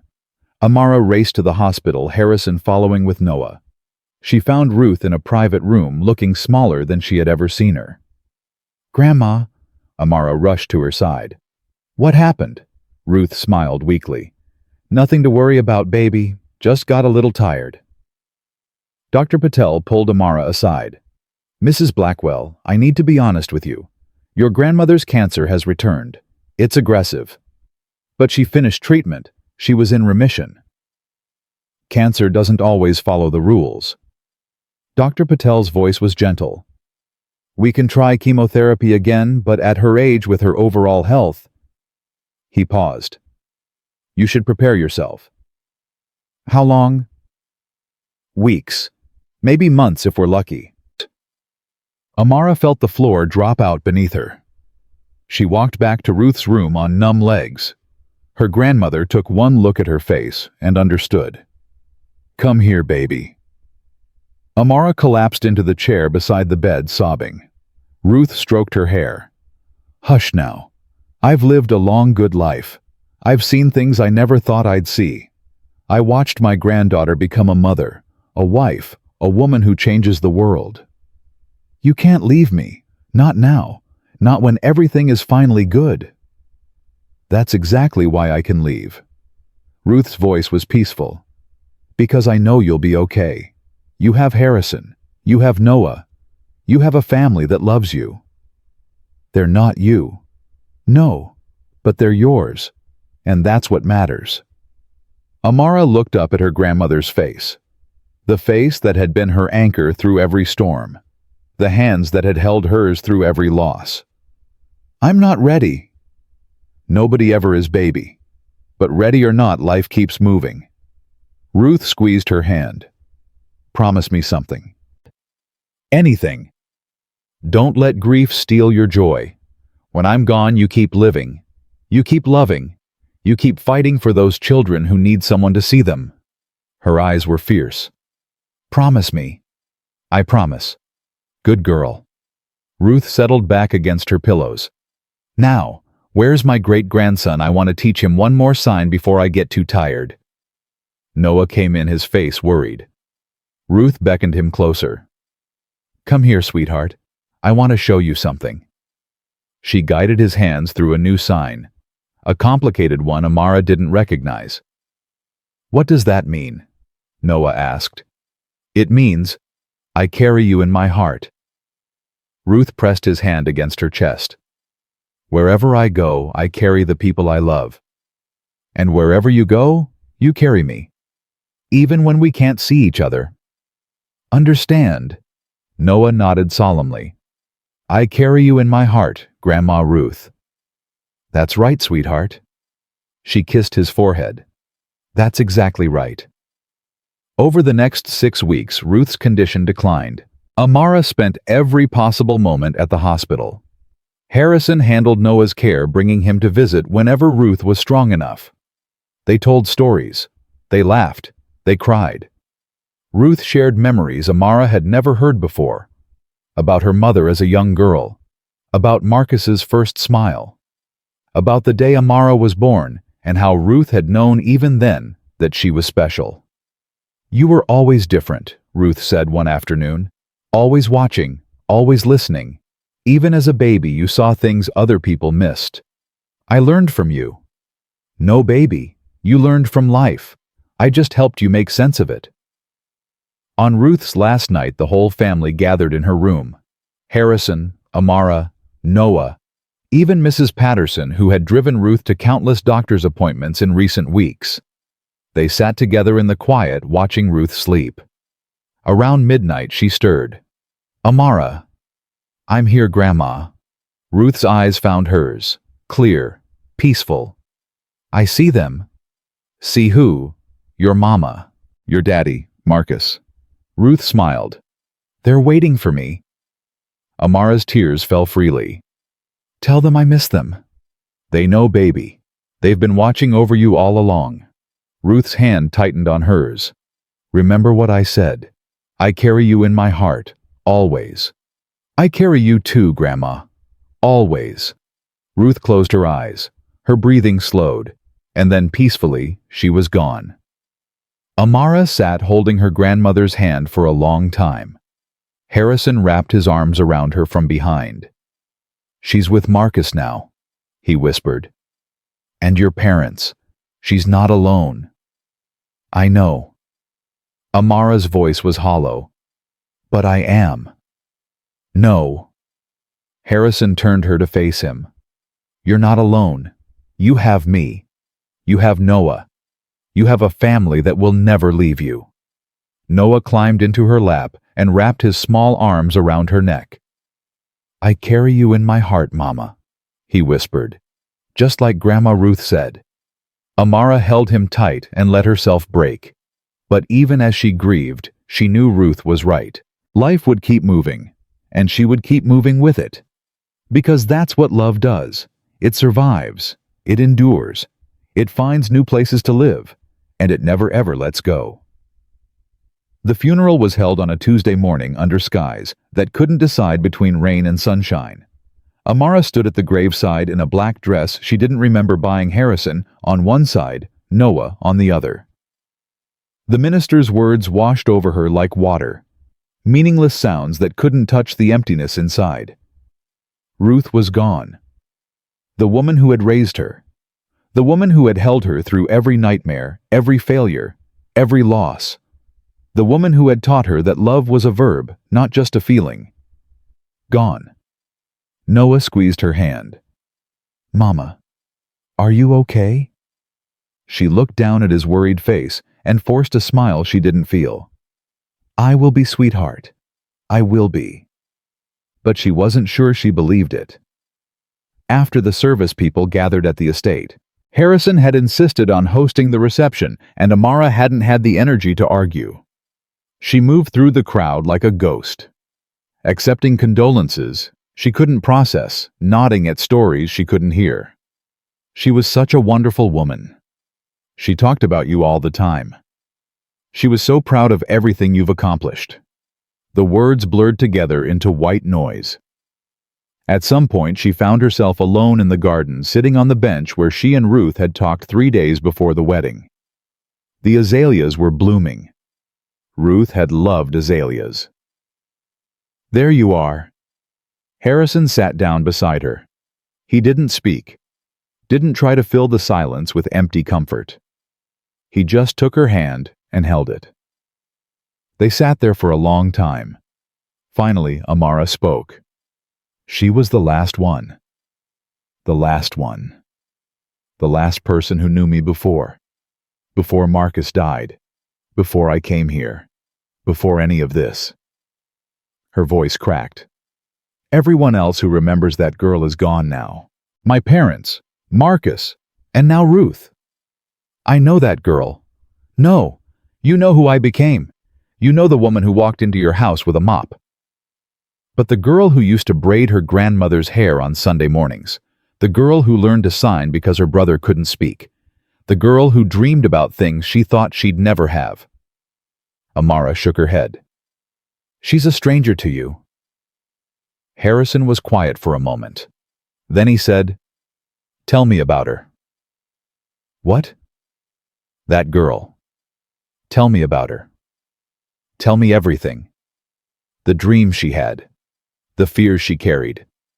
The moments that made her who she is." He squeezed her hand. "I want to know her.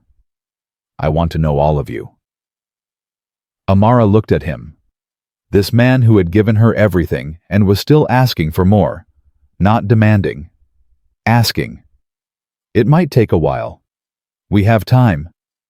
So she told him. She told him about growing up in Queens in a house that was always too small and always too full. About her mother's laugh and her father's calloused hands. About the day Marcus was born and how she had promised even at 7 years old to always protect him. She told him about the diagnosis. About watching her parents struggle to understand a child who experienced the world differently. About learning sign language from YouTube videos because they couldn't afford classes. She told him about her father's heart attack when she was 15. About her mother's cancer 2 years later. About becoming Ruth's caretaker while still trying to finish high school. She told him about Marcus. About his obsession with trains and his fear of loud noises. About the way he would curl up beside her during thunderstorms and sign safe over and over until the sky quieted. About the last time she saw him smile 3 days before the seizure that took him. She told him everything, and Harrison listened. When she finally fell silent hours later, the sun had set and the garden was dark. "Thank you," he said quietly. "For what?" "For trusting me with that. With her." He pulled her close. "I may not have known that girl before, but I know her now, and I love her just as much as I love the woman she became." Amara buried her face in his chest and cried.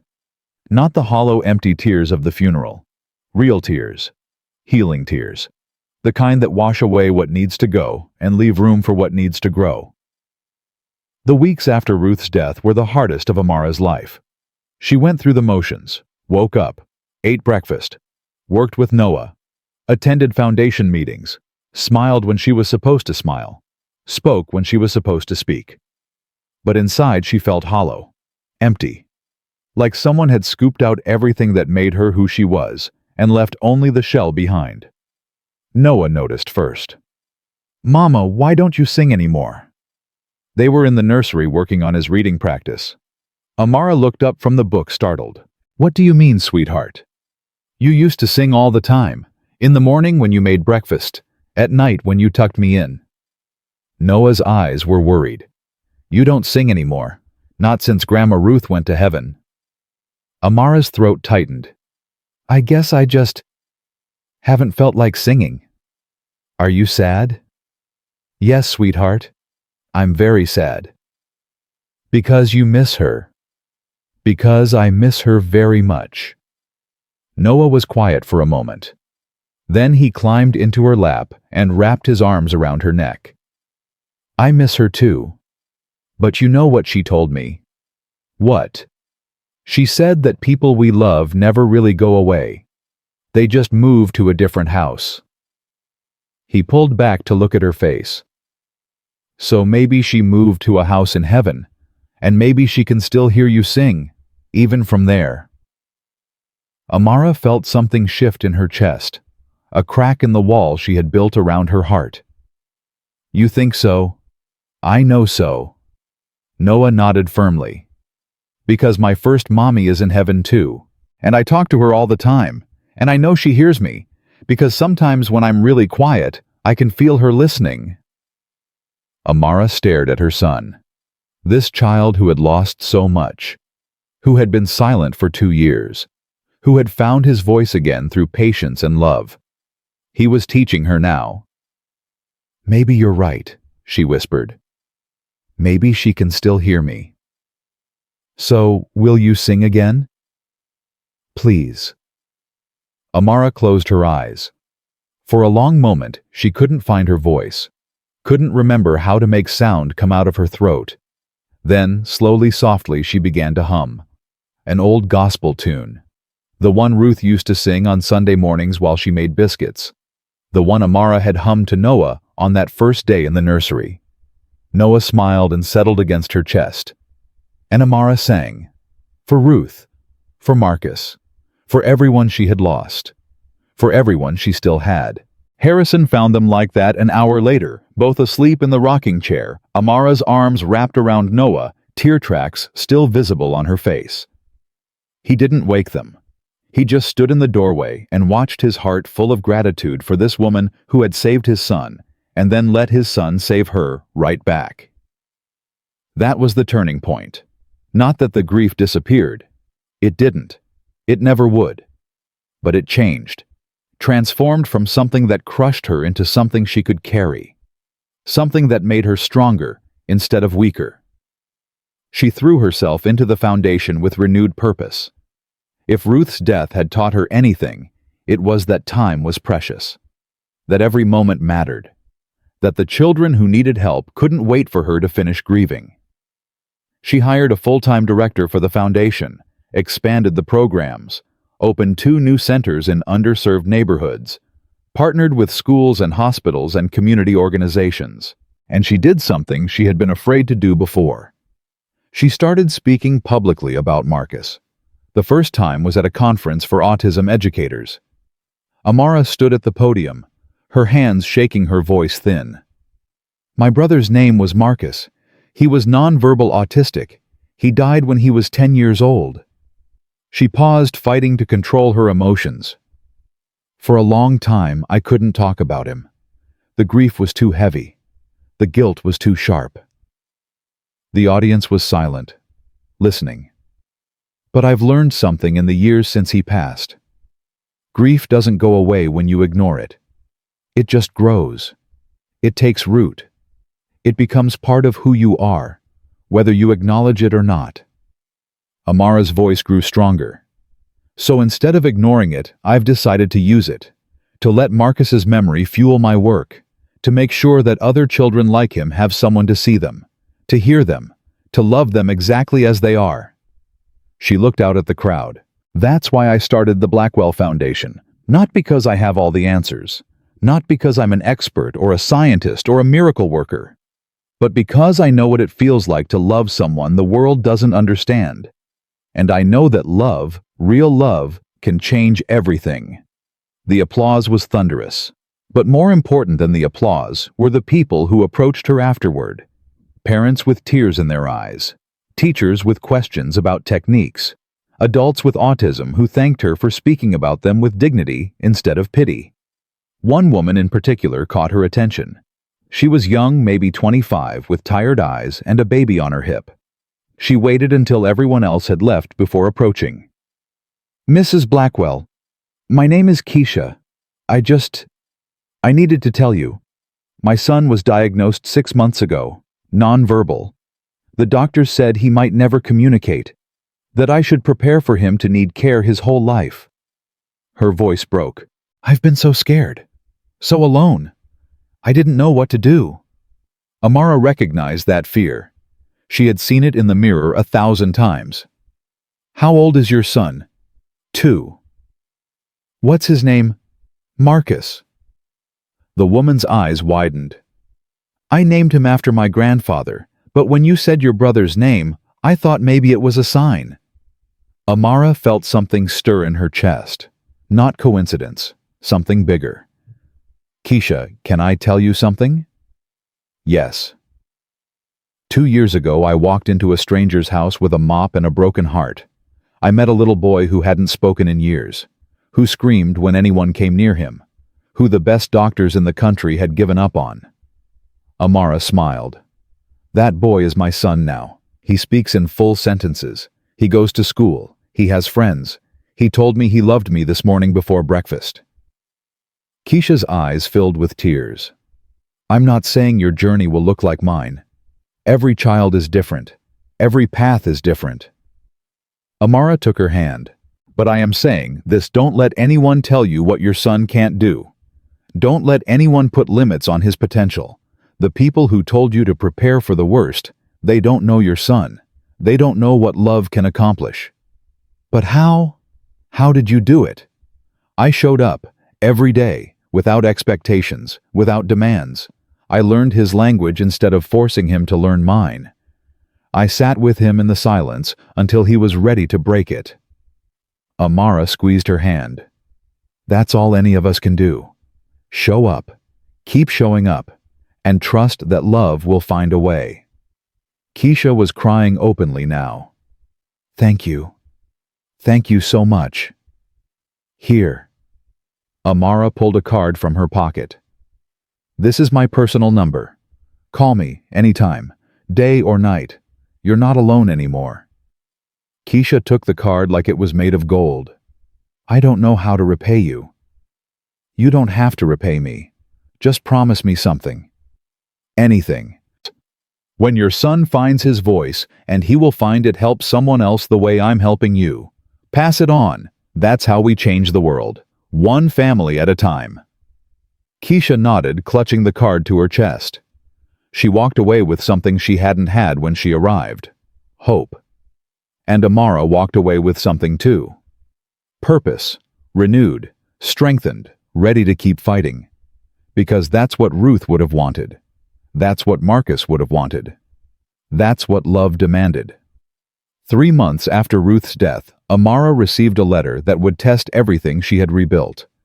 It arrived on an ordinary Tuesday, mixed in with bills and foundation correspondence. She almost threw it away without opening it. But something about the handwriting caught her attention. Shaky, unfamiliar, addressed simply to Amara Johnson Blackwell. She opened it. "Dear Mrs. Blackwell, you don't know me, but I know you. I've been watching your story unfold in the news. The trial, the foundation, the speeches. I've seen who you've become. My name is Diana Warner. I'm Sylvia's mother. I know you have every reason to throw this letter away. My daughter caused you unimaginable pain. She took lives. She destroyed families. She is paying for those crimes now, and rightfully so. But I am writing to you anyway, because I need you to understand something. Sylvia wasn't always a monster. Once she was a little girl who loved horses and hated thunderstorms. A teenager who volunteered at animal shelters. A young woman with dreams and hopes, and a heart that hadn't yet hardened. I don't know where I went wrong. I've asked myself that question every day since her arrest. Was it the divorce? The pressure I put on her to succeed? The times I wasn't there when she needed me? I don't have answers. Only regrets. I'm not writing to ask for your forgiveness. I know that's not something I have the right to request. I'm writing because I wanted you to know that somewhere there is a mother who grieves for the daughter she lost long before the trial. A mother who would give anything to go back and do things differently. I'm also writing because I saw your speech last month, the one about your brother, about love being enough. And I wondered if love was enough. Why wasn't mine enough to save Sylvia? I don't expect an answer. I just needed to ask. May God bless you and your family. Diana Warner. Amara read the letter 3 times. Then she set it down and stared out the window for a very long time. Harrison found her there an hour later. What's wrong? She handed him the letter without speaking. He read it. His jaw tightened. Are you okay? I don't know. Amara's voice was distant. She's asking me a question I don't have an answer to. You don't owe her anything, Amara. Her daughter killed Caroline. Kidnapped Ruth. Tried to destroy our family. I know. So, why do you look like you're considering responding? Amara turned to face him. Because she's a mother. A grieving mother. And I know what that feels like. It's not the same. Isn't it? Amara shook her head. She lost her daughter Harrison. Not to death, but to something worse. She watched the child she raised become someone she doesn't recognize. She's asking herself all the same questions I asked when Marcus died. What did I do wrong? What could I have done differently? Why wasn't my love enough? Her daughter was a murderer. And Diana is not her daughter. Amara's voice was firm. Whatever Sylvia became, that woman is not responsible. She didn't choose for her daughter to become a monster. She's just trying to understand how it happened. Harrison was quiet for a long moment. What are you going to do? I don't know yet. Amara picked up the letter again. But I think I need to write back. It took her 3 weeks to find the words. She started a dozen letters and threw them all away. Nothing felt right. Nothing captured what she wanted to say. Finally, she stopped trying to be eloquent. She just wrote the truth. Dear Mrs. Warner, thank you for your letter. I won't pretend it was easy to read. Your daughter caused my family pain that words can't describe. She took someone I loved. She tried to take everything else. But you asked me a question. And I've been thinking about it ever since. If love was enough, why wasn't mine enough to save Sylvia? I don't know, Mrs. Warner. I wish I did. But I've learned that love, even the deepest love, can't always protect the people we care about. It can't make their choices for them. It can't undo the damage that life inflicts. When my brother died, I asked myself the same question. Was my love not enough to save him? Did I fail him somehow? It took me years to understand the truth. Love isn't a guarantee. It's not a shield that blocks out all harm. It's not a force that bends the universe to our will. Love is a choice. A daily choice to show up, to try to hope. Sometimes that choice is enough. Sometimes it isn't. But the choice itself is never wrong.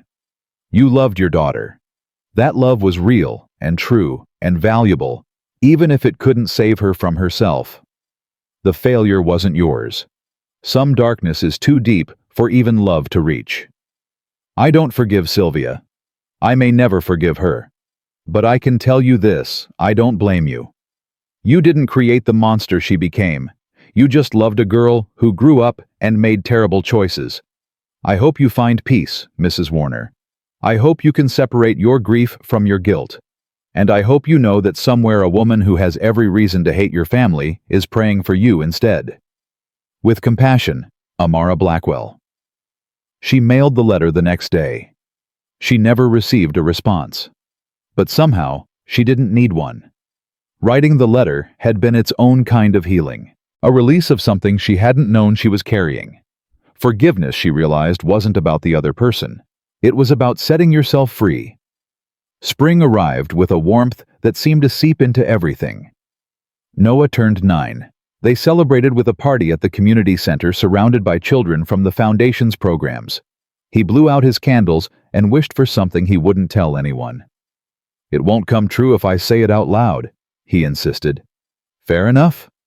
Amara laughed. "Keep your secrets." But later that night, when she tucked him into bed, he grabbed her hand. "Mama, can I tell you something? Anything, sweetheart. I wished for you to be happy. Really happy. Not just pretending for me happy." Amara's heart clenched. "Noah, I know you're sad sometimes. About Grandma Ruth. About the people you miss." His eyes were serious. "But I want you to know that it's okay to be happy too. Grandma Ruth would want you to be happy. She told me so." "When?" "Before she died. She made me promise to take care of you. She said you forget to take care of yourself sometimes, that you give everything to everyone else and forget to keep some for you." Noah squeezed her hand. "So I'm reminding you. Keep some happiness for yourself, Mama. You deserve it." Amara couldn't speak. This child, this miracle, was wiser than anyone she had ever known. "I'll try," she whispered finally. "I promise I'll try." "Good." Noah nodded, satisfied. "Now can you sing me the song, the one Grandma Ruth used to sing?" Amara smiled and began to sing, and somewhere she was certain Ruth was listening. 2 weeks later, Harrison made an announcement. "I'm stepping back from the company." They were at dinner, just the three of them. Amara nearly dropped her fork. "What?" "I've been thinking about it for a while. The board can handle day-to-day operations. I want to focus on what matters." He looked at Noah, then at Amara. "I want to focus on you. Harrison, your company is your legacy." "No." He shook his head. "My company is what I built to fill the emptiness after Caroline died. This family is my legacy. You two are my legacy." Noah grinned. "Does that mean you'll be home more?" "That means I'll be home every day, buddy." "Can we go fishing? You promised to teach me fishing." "We can go fishing whenever you want." Noah cheered and launched into a detailed explanation of everything he wanted to do now that his father would be around more. Amara watched them, her heart full. This was what happiness looked like. Not perfection, not the absence of pain, but moments like this. Simple, ordinary, extraordinary. Later that night, she found Harrison on the back porch staring at the stars. "You didn't have to do this," she said, settling beside him. "I wanted to." He took her hand. "When Caroline died, I threw myself into work because I didn't know how to be present without her. But you taught me something.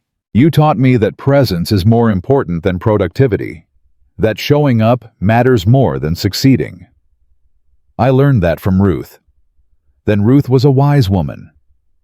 Harrison smiled. "I want to be there for Noah's school plays, for his birthdays, for the small moments that add up to a life." He paused. "And I want to be there for you, for the foundation, for this family we've built. We've already built it. Then I want to live in it, fully, completely, without always having one foot out the door." Amara leaned her head on his shoulder. "I'm glad." "Me too." They sat in comfortable silence watching the stars. "Do you think she knows?" Amara asked suddenly. "Who?" "Caroline. Do you think she knows how things turned out? That Noah found his voice, that you found love again?" Harrison was quiet for a long moment. "I think she does. I think she's been watching over us this whole time. And I think she sent you to us because she knew you were the one who could heal what was broken. You really believe that?" "I really do." He kissed her hair. "You were a gift, Amara. A gift I didn't deserve but am grateful for every single day. You deserve more than you know. So do you." He pulled her closer. "So do you." The next morning, Amara woke early. She had a meeting at the foundation, a new program launch, more children to help. But first, she had something important to do. She dressed quietly, careful not to wake Harrison, and drove to the cemetery. Ruth's grave was covered with fresh flowers. Amara had arranged for weekly deliveries. Azaleas, always azaleas. She knelt on the grass and traced her grandmother's name with her finger. "Hi, Grandma, it's me." The morning was quiet, peaceful. "I'm doing better. You were right. About keeping some happiness for myself. About letting the people I love take care of me sometimes." A bird sang somewhere in the trees. "Noah's doing amazing. You should see him, Grandma. He's reading chapter books now. He has friends. He laughs all the time." Amara smiled through her tears. "He reminds me of Marcus sometimes. The way he sees the world. The way he loves without holding back." She paused, gathering her thoughts. "I'm not going to lie and say I don't miss you. I miss you every single day. There are moments when I reach for my phone to call you, and then remember you're not there to answer." Her voice cracked. "But I'm learning to carry the grief without letting it crush me. I'm learning to honor your memory by living the way you taught me to live." She reached out and touched the headstone. "I carry you in my heart, Grandma, always, just like you said." She stayed there for a long time, talking to Ruth about everything and nothing. About Noah's latest accomplishment. About Harrison's decision to step back from work. About the foundation and the children and the difference they were making. And when she finally stood to leave, she felt lighter, cleaner, whole. "I love you, Grandma. I'll see you again someday, but not yet. I still have work to do." She walked back to her car, the morning sun warm on her face. And she smiled. Because that's what Ruth would have wanted. That's what love demanded. That's what she owed to everyone who had sacrificed for her. To keep going, to keep fighting, to keep showing up. One day at a time. One choice at a time. One act of love at a time. Forever. 1 year had passed since Ruth's death, and the Blackwell estate had transformed into something none of them could have imagined. The garden where Amara once sat alone with her grief now hosted weekly gatherings for families from the foundation. The nursery where Noah had screamed in isolation now overflowed with toys and books and the sound of children laughing. The house that had once been a monument to silence and loss had become a home filled with life. Amara stood at the kitchen window watching Harrison chase Noah across the lawn. Her husband, the billionaire who once commanded boardrooms with icy precision, was now crawling on his hands and knees pretending to be a monster while their son shrieked with delight. She smiled and pressed her hand against the glass. This was her life now. This impossible, beautiful, hard-won life. "They're going to be filthy," Mrs. Patterson said from behind her, but her voice held no disapproval.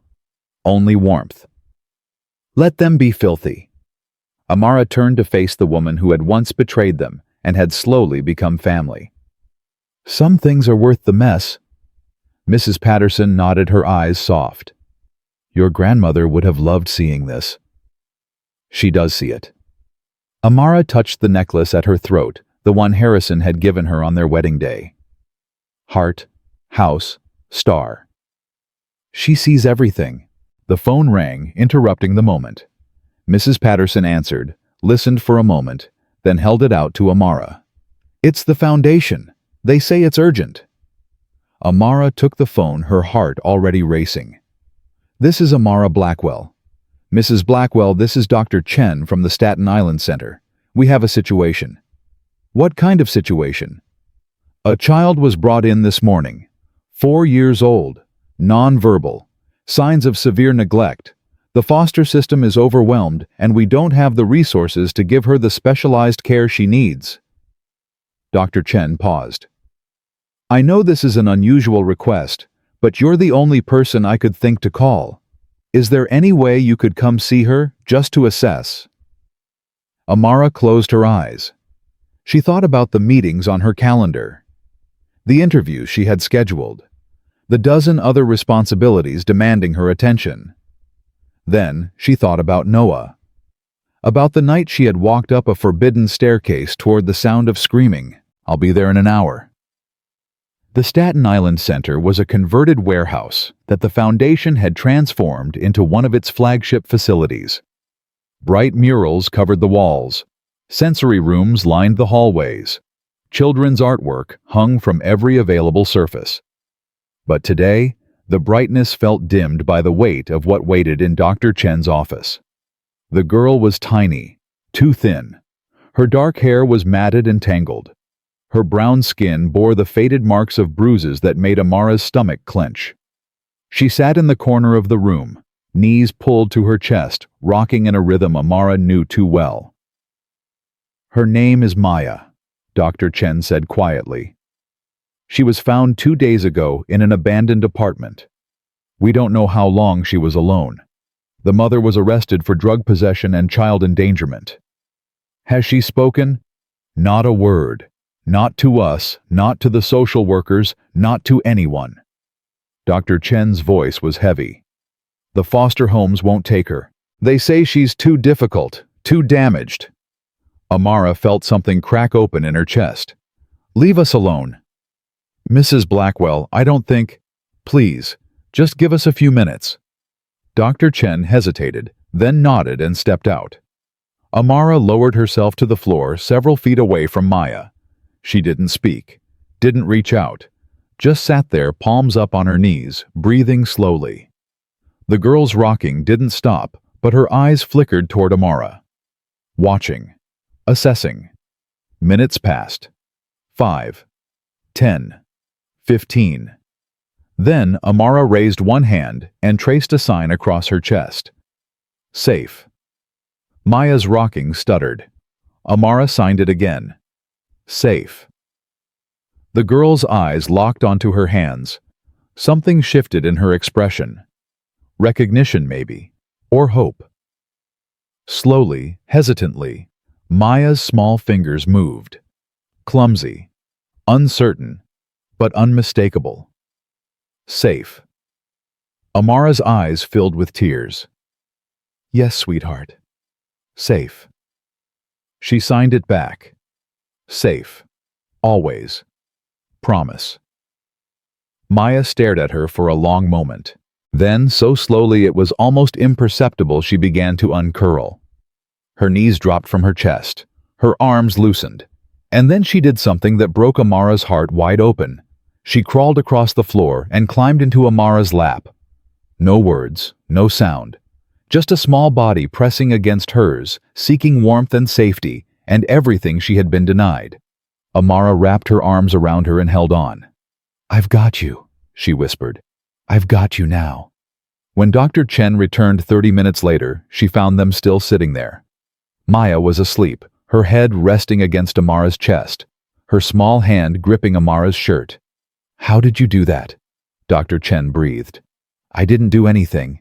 I just saw her." "What happens now?" Amara looked down at the child in her arms.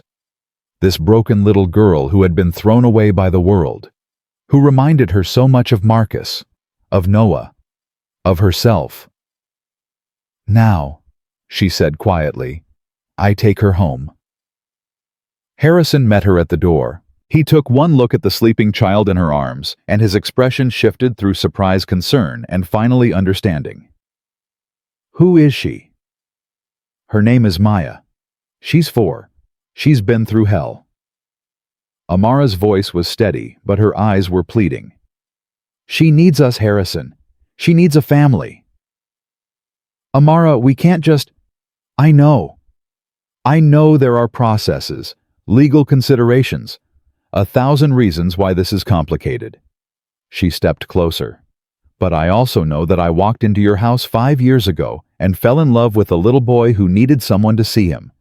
And now there's a little girl who needs the same thing." Harrison looked at Maya, at her thin arms and matted hair and the bruises that hadn't fully faded. Then he looked at Amara, at the woman who had transformed his life, who had taught him what love really meant. "Okay," he said softly. "Okay. Okay. We'll figure it out. Together."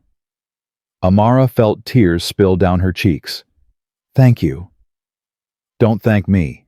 Harrison reached out and touched Maya's hair gently. "Thank her for finding us." Noah appeared at the top of the stairs, his face curious. "Mama, who's that?" Amara looked up at her son. Her miracle. The boy who had taught her that silence wasn't emptiness. "This is Maya's sweetheart. She's going to stay with us for a while." Noah descended the stairs slowly, his eyes fixed on the sleeping child. "Is she scared?" "Very scared." "Like I was scared when you first came." "Yes, exactly like that." Noah nodded solemnly. Then he reached out and took Maya's small hand in his. "It's okay," he whispered to her sleeping form. "You're safe now. We're your family." Amara looked at Harrison. He looked at her.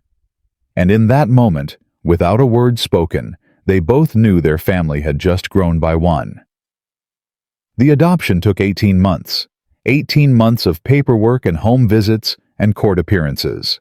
18 months of lawyers and social workers and bureaucratic obstacles that seemed designed to prevent love from winning. But love won anyway. Maya's transformation was slower than Noah's had been. The damage went deeper. The walls were higher. Some nights she woke screaming from nightmares she couldn't describe. Some days she retreated so far into herself that nothing could reach her. But Amara was patient. She had learned patience from Marcus, from Noah, from every child who had taught her that healing couldn't be rushed. She sat with Maya in the silence. She learned her rhythms. She signed when words failed. She held her through the nightmares and celebrated the tiny victories. The first time Maya smiled. The first time she laughed. The first time she reached for Amara's hand without being prompted. Each moment was a miracle. Each step forward was a triumph. And through it all, Noah was there. He appointed himself Maya's protector from the very first day. He taught her signs. He shared his toys. He defended her fiercely when she struggled and cheered loudly when she succeeded. "She's my sister," he told anyone who asked. "She just took a while to find us." On the day the adoption was finalized, the whole family gathered in the courthouse. Harrison in his best suit. Amara in the blue dress she had worn to their wedding. Noah bouncing with excitement. And Maya, 5 years old now, holding Amara's hand so tightly her knuckles were white. The judge smiled as she signed the final papers. "It is my great pleasure to declare that Maya is now legally and forever a member of the Blackwell family." Noah cheered. Harrison wiped his eyes. Amara knelt down and pulled Maya into her arms. "You're ours now, sweetheart, forever and ever." Maya looked at her with those dark eyes that had seen too much pain for someone so young. And then she spoke. Her first words since coming to live with them. Her first words in over a year. "Mama." Amara couldn't breathe, couldn't think, could only hold this child and sob. "Yes, baby. Mama. I'm your mama. Love you, Mama." "I love you too, sweetheart. I love you so much." Noah pushed in between them for a group hug. She talked. Maya talked. Of course she talked. Harrison said, his voice rough with emotion. She was just waiting for the right moment. They stood there in the courthouse, the four of them tangled together, crying and laughing and holding on. A family complete. A circle finally closed. 5 years later, Amara stood at a podium in the United Nations General Assembly Hall. She still couldn't quite believe she was here. A former maid from Queens addressing world leaders about children's rights and disability advocacy. But here she was, and she had a story to tell. "When I was 19 years old, She began, her voice steady and clear. My brother Marcus died. He was nonverbal autistic. He was 10 years old, and he was the best person I ever knew. The assembly was silent, listening. For a long time I thought his death was the end of my story, the end of everything I cared about. But I was wrong. Amara paused. Marcus's death was actually a beginning, the beginning of a journey that would teach me what love really means. She told them about Noah, about walking up a forbidden staircase toward the sound of screaming, about learning to speak in silence, about watching a broken boy find his voice again. She told them about Harrison, about grief and healing and the courage to love again. She told them about Ruth, about the wisdom passed down through generations, about carrying the people we love in our hearts, even when they're gone. She told them about Maya, about the little girl thrown away by the world who had become her daughter, about the resilience of children and the power of belonging. And she told them about the foundation, about the thousands of children they had helped, about the programs and centers and initiatives that were changing lives across the globe. Every child deserves to be seen, she said. Every child deserves to be heard. Every child deserves to know that they matter exactly as they are. Her voice rose with conviction. That's not just a nice sentiment. It's a moral imperative. It's the foundation of everything we should be building as a society. She looked out at the assembled dignitaries. I stand before you today, not as an expert or a politician, or someone with all the answers. I stand before you as a mother, a sister, a granddaughter, a woman who has lost people she loved and found love again in unexpected places. She paused. I stand before you as living proof that one person can make a difference, that love can triumph over hate, that hope can survive even the darkest circumstances. The applause was thunderous, but Amara barely heard it. Her eyes had found her family in the audience, Harrison Gray at the temples now, but still looking at her like she was the most remarkable thing he had ever seen. Noah, 18 years old, a freshman at Columbia University, studying special education, signing his pride to her across the crowded room. Maya, 10 years old, sitting between them, grinning so wide it seemed to split her face. This was her legacy. Not the speeches or the awards or the global recognition. This, right here. This family she had built from broken pieces and impossible odds. After the speech, they celebrated with dinner at a small Italian restaurant near Central Park. Mom, you were amazing, Noah said, raising his glass of sparkling water. Grandma Ruth would have been so proud. She was proud of all of us, Amara replied. She told me so. I want to be like you when I grow up, Maya announced. I want to help kids who are scared like I was.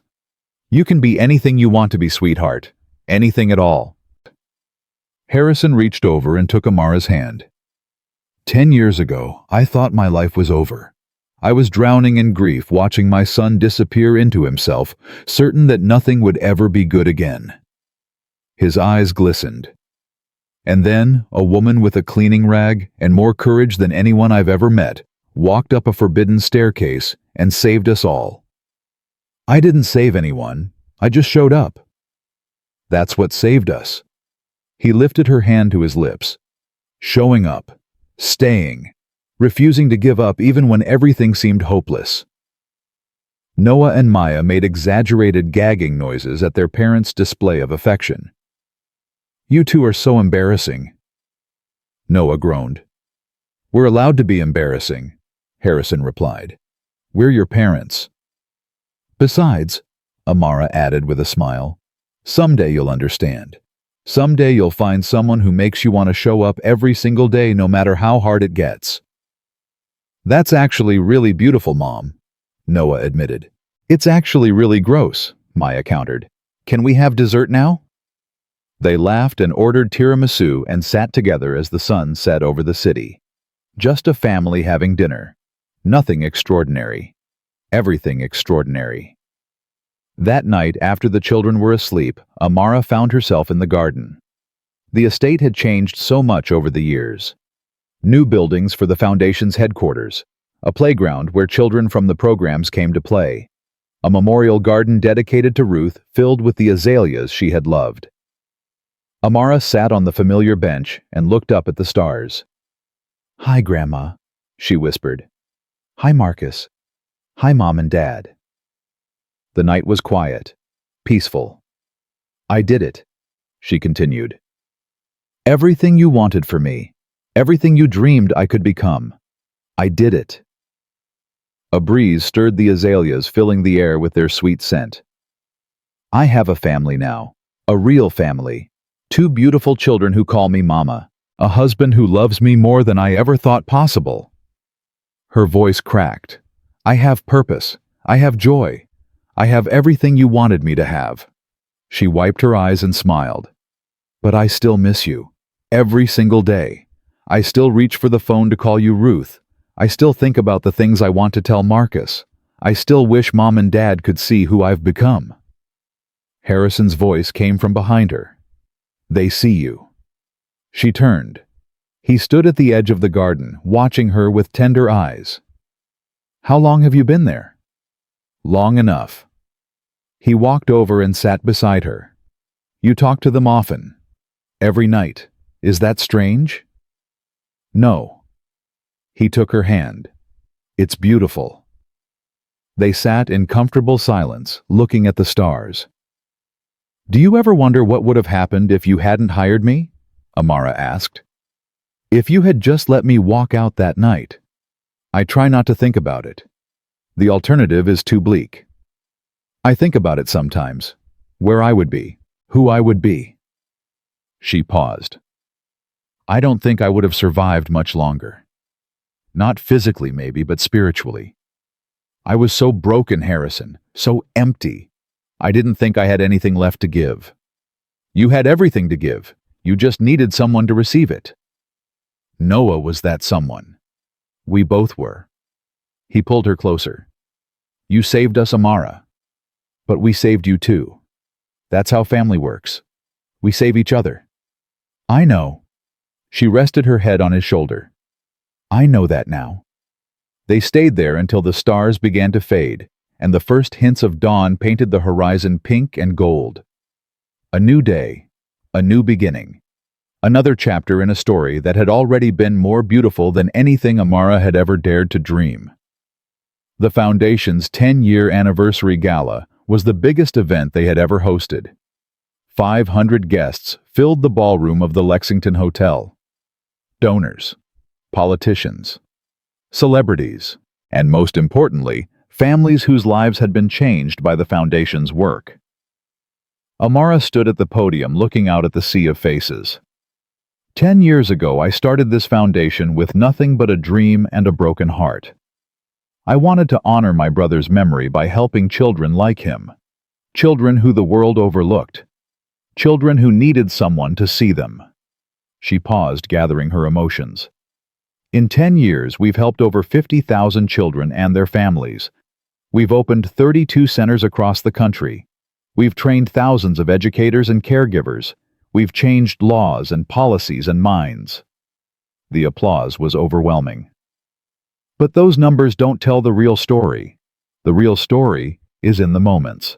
The first time a nonverbal child signs "I love you." The first time a family gets the support they need to stay together. The first time a scared, lonely kid realizes that they're not alone anymore. She looked at her family in the front row. The real story is about love, plain and simple. Love that shows up, love that stays, love that refuses to give up even when everything seems impossible. Noah stood and walked to the podium. At 22, he was a graduate student now already making his mark in the field of special education. "I'd like to say a few words," he said, his voice clear and confident. Amara stepped aside, her heart bursting with pride. 15 years ago, I was a scared little boy who couldn't speak, who screamed when anyone came near me, who everyone had given up on. Noah looked at his mother. And then this woman walked into my room. She didn't try to fix me. She didn't demand that I be normal. She just sat with me. She learned my language. She loved me exactly as I was. His voice cracked. Because of her, I found my voice. Because of her, I found my family. Because of her, I'm standing here today preparing to spend my life helping other children find their voices too. He turned fully to face Amara. Mom, you always say you didn't do anything special, that you just showed up. But showing up is special. Staying is special. Loving without conditions is special. Tears streamed down his face. You are the most special person I have ever known, and I am so proud to be your son. Amara pulled him into her arms as the crowd rose to their feet. I love you, she whispered. I love you too, Mom. Forever. Maya ran up to join the hug, followed by Harrison. They stood there on the stage, the four of them holding each other while the crowd applauded. A family forged in fire and loss and love. A legacy that would outlast them all.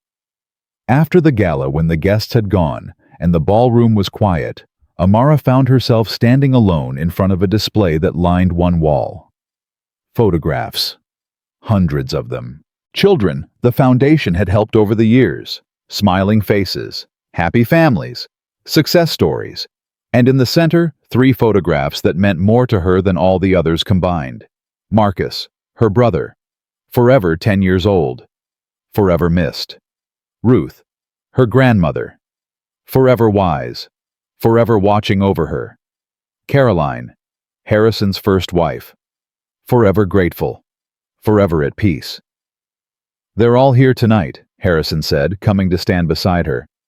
I can feel them. So can I. They looked at the photographs together. Do you think we did enough? Amara asked quietly. Do you think we made them proud? I think we did more than they ever dreamed possible. Harrison wrapped his arm around her. And I think we're just getting started. I'm tired, Harrison. So tired sometimes. Then rest. You've earned it. There's too much work to do. Too many children who need help. And there always will be. But you can't pour from an empty cup, Amara. You taught me that. He turned her to face him. Let the next generation carry some of the weight. Let Noah and Maya and all the others you've trained take over. You've done your part. Have I? You've changed the world. Literally changed it. You've given voice to the voiceless, hope to the hopeless, family to the abandoned. He cupped her face in his hands. If that's not enough, nothing ever will be. Amara looked into his eyes. The eyes of the man who had started as her employer and become her partner, her lover, her best friend. I love you, she said. I love you too. More than words can say. Then take me home. I want to see my children. He smiled. Your wish is my command, Mrs. Blackwell. They walked out of the ballroom hand in hand. Behind them the photographs watched. Marcus smiling. Ruth nodding with approval. Caroline glowing with gratitude. The dead looking after the living honoring the dead. The circle complete. 20 years after the night Amara first climbed that forbidden staircase, she stood in the same spot where it had all begun.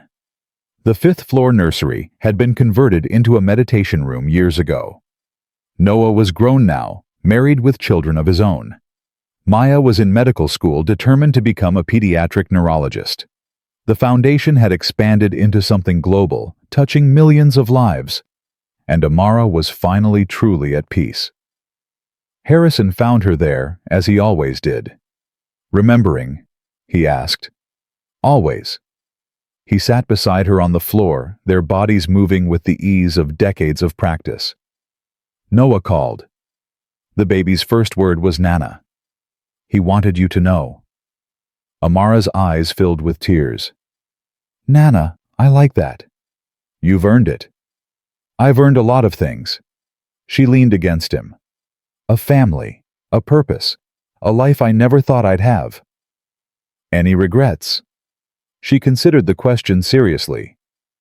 Only that I couldn't save everyone, that there are still children out there who need someone to see them. There always will be, but you've built something that will outlast us both. The foundation, the programs, the people you've trained.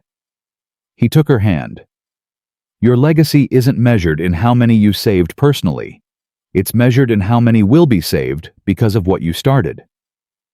When did you get so wise? I learned from the best. They sat in comfortable silence, two people who had weathered every storm together. Harrison. Yes. Thank you. For what? For hiring me. For trusting me with Noah. For loving me even when I didn't know how to let you. Her voice was thick with emotion. For being my partner in all of this. Thank you for walking up those stairs. He kissed her temple. Thank you for not following the rules. Some rules are meant to be broken. The best ones always are. That night the whole family gathered for dinner. Noah and his wife, Maya and her partner, Harrison and Amara, and 3 grandchildren who filled the house with noise and chaos and joy. Amara looked around the table at the faces she loved. This was her legacy, not buildings or programs or awards. This, right here, this family that had grown from a single act of compassion into something that would continue for generations. Nana. Her youngest grandchild tugged at her sleeve. Will you tell us the story again? Which story, sweetheart? The one about the maid and the little boy who couldn't talk. Amara smiled and pulled the child into her lap.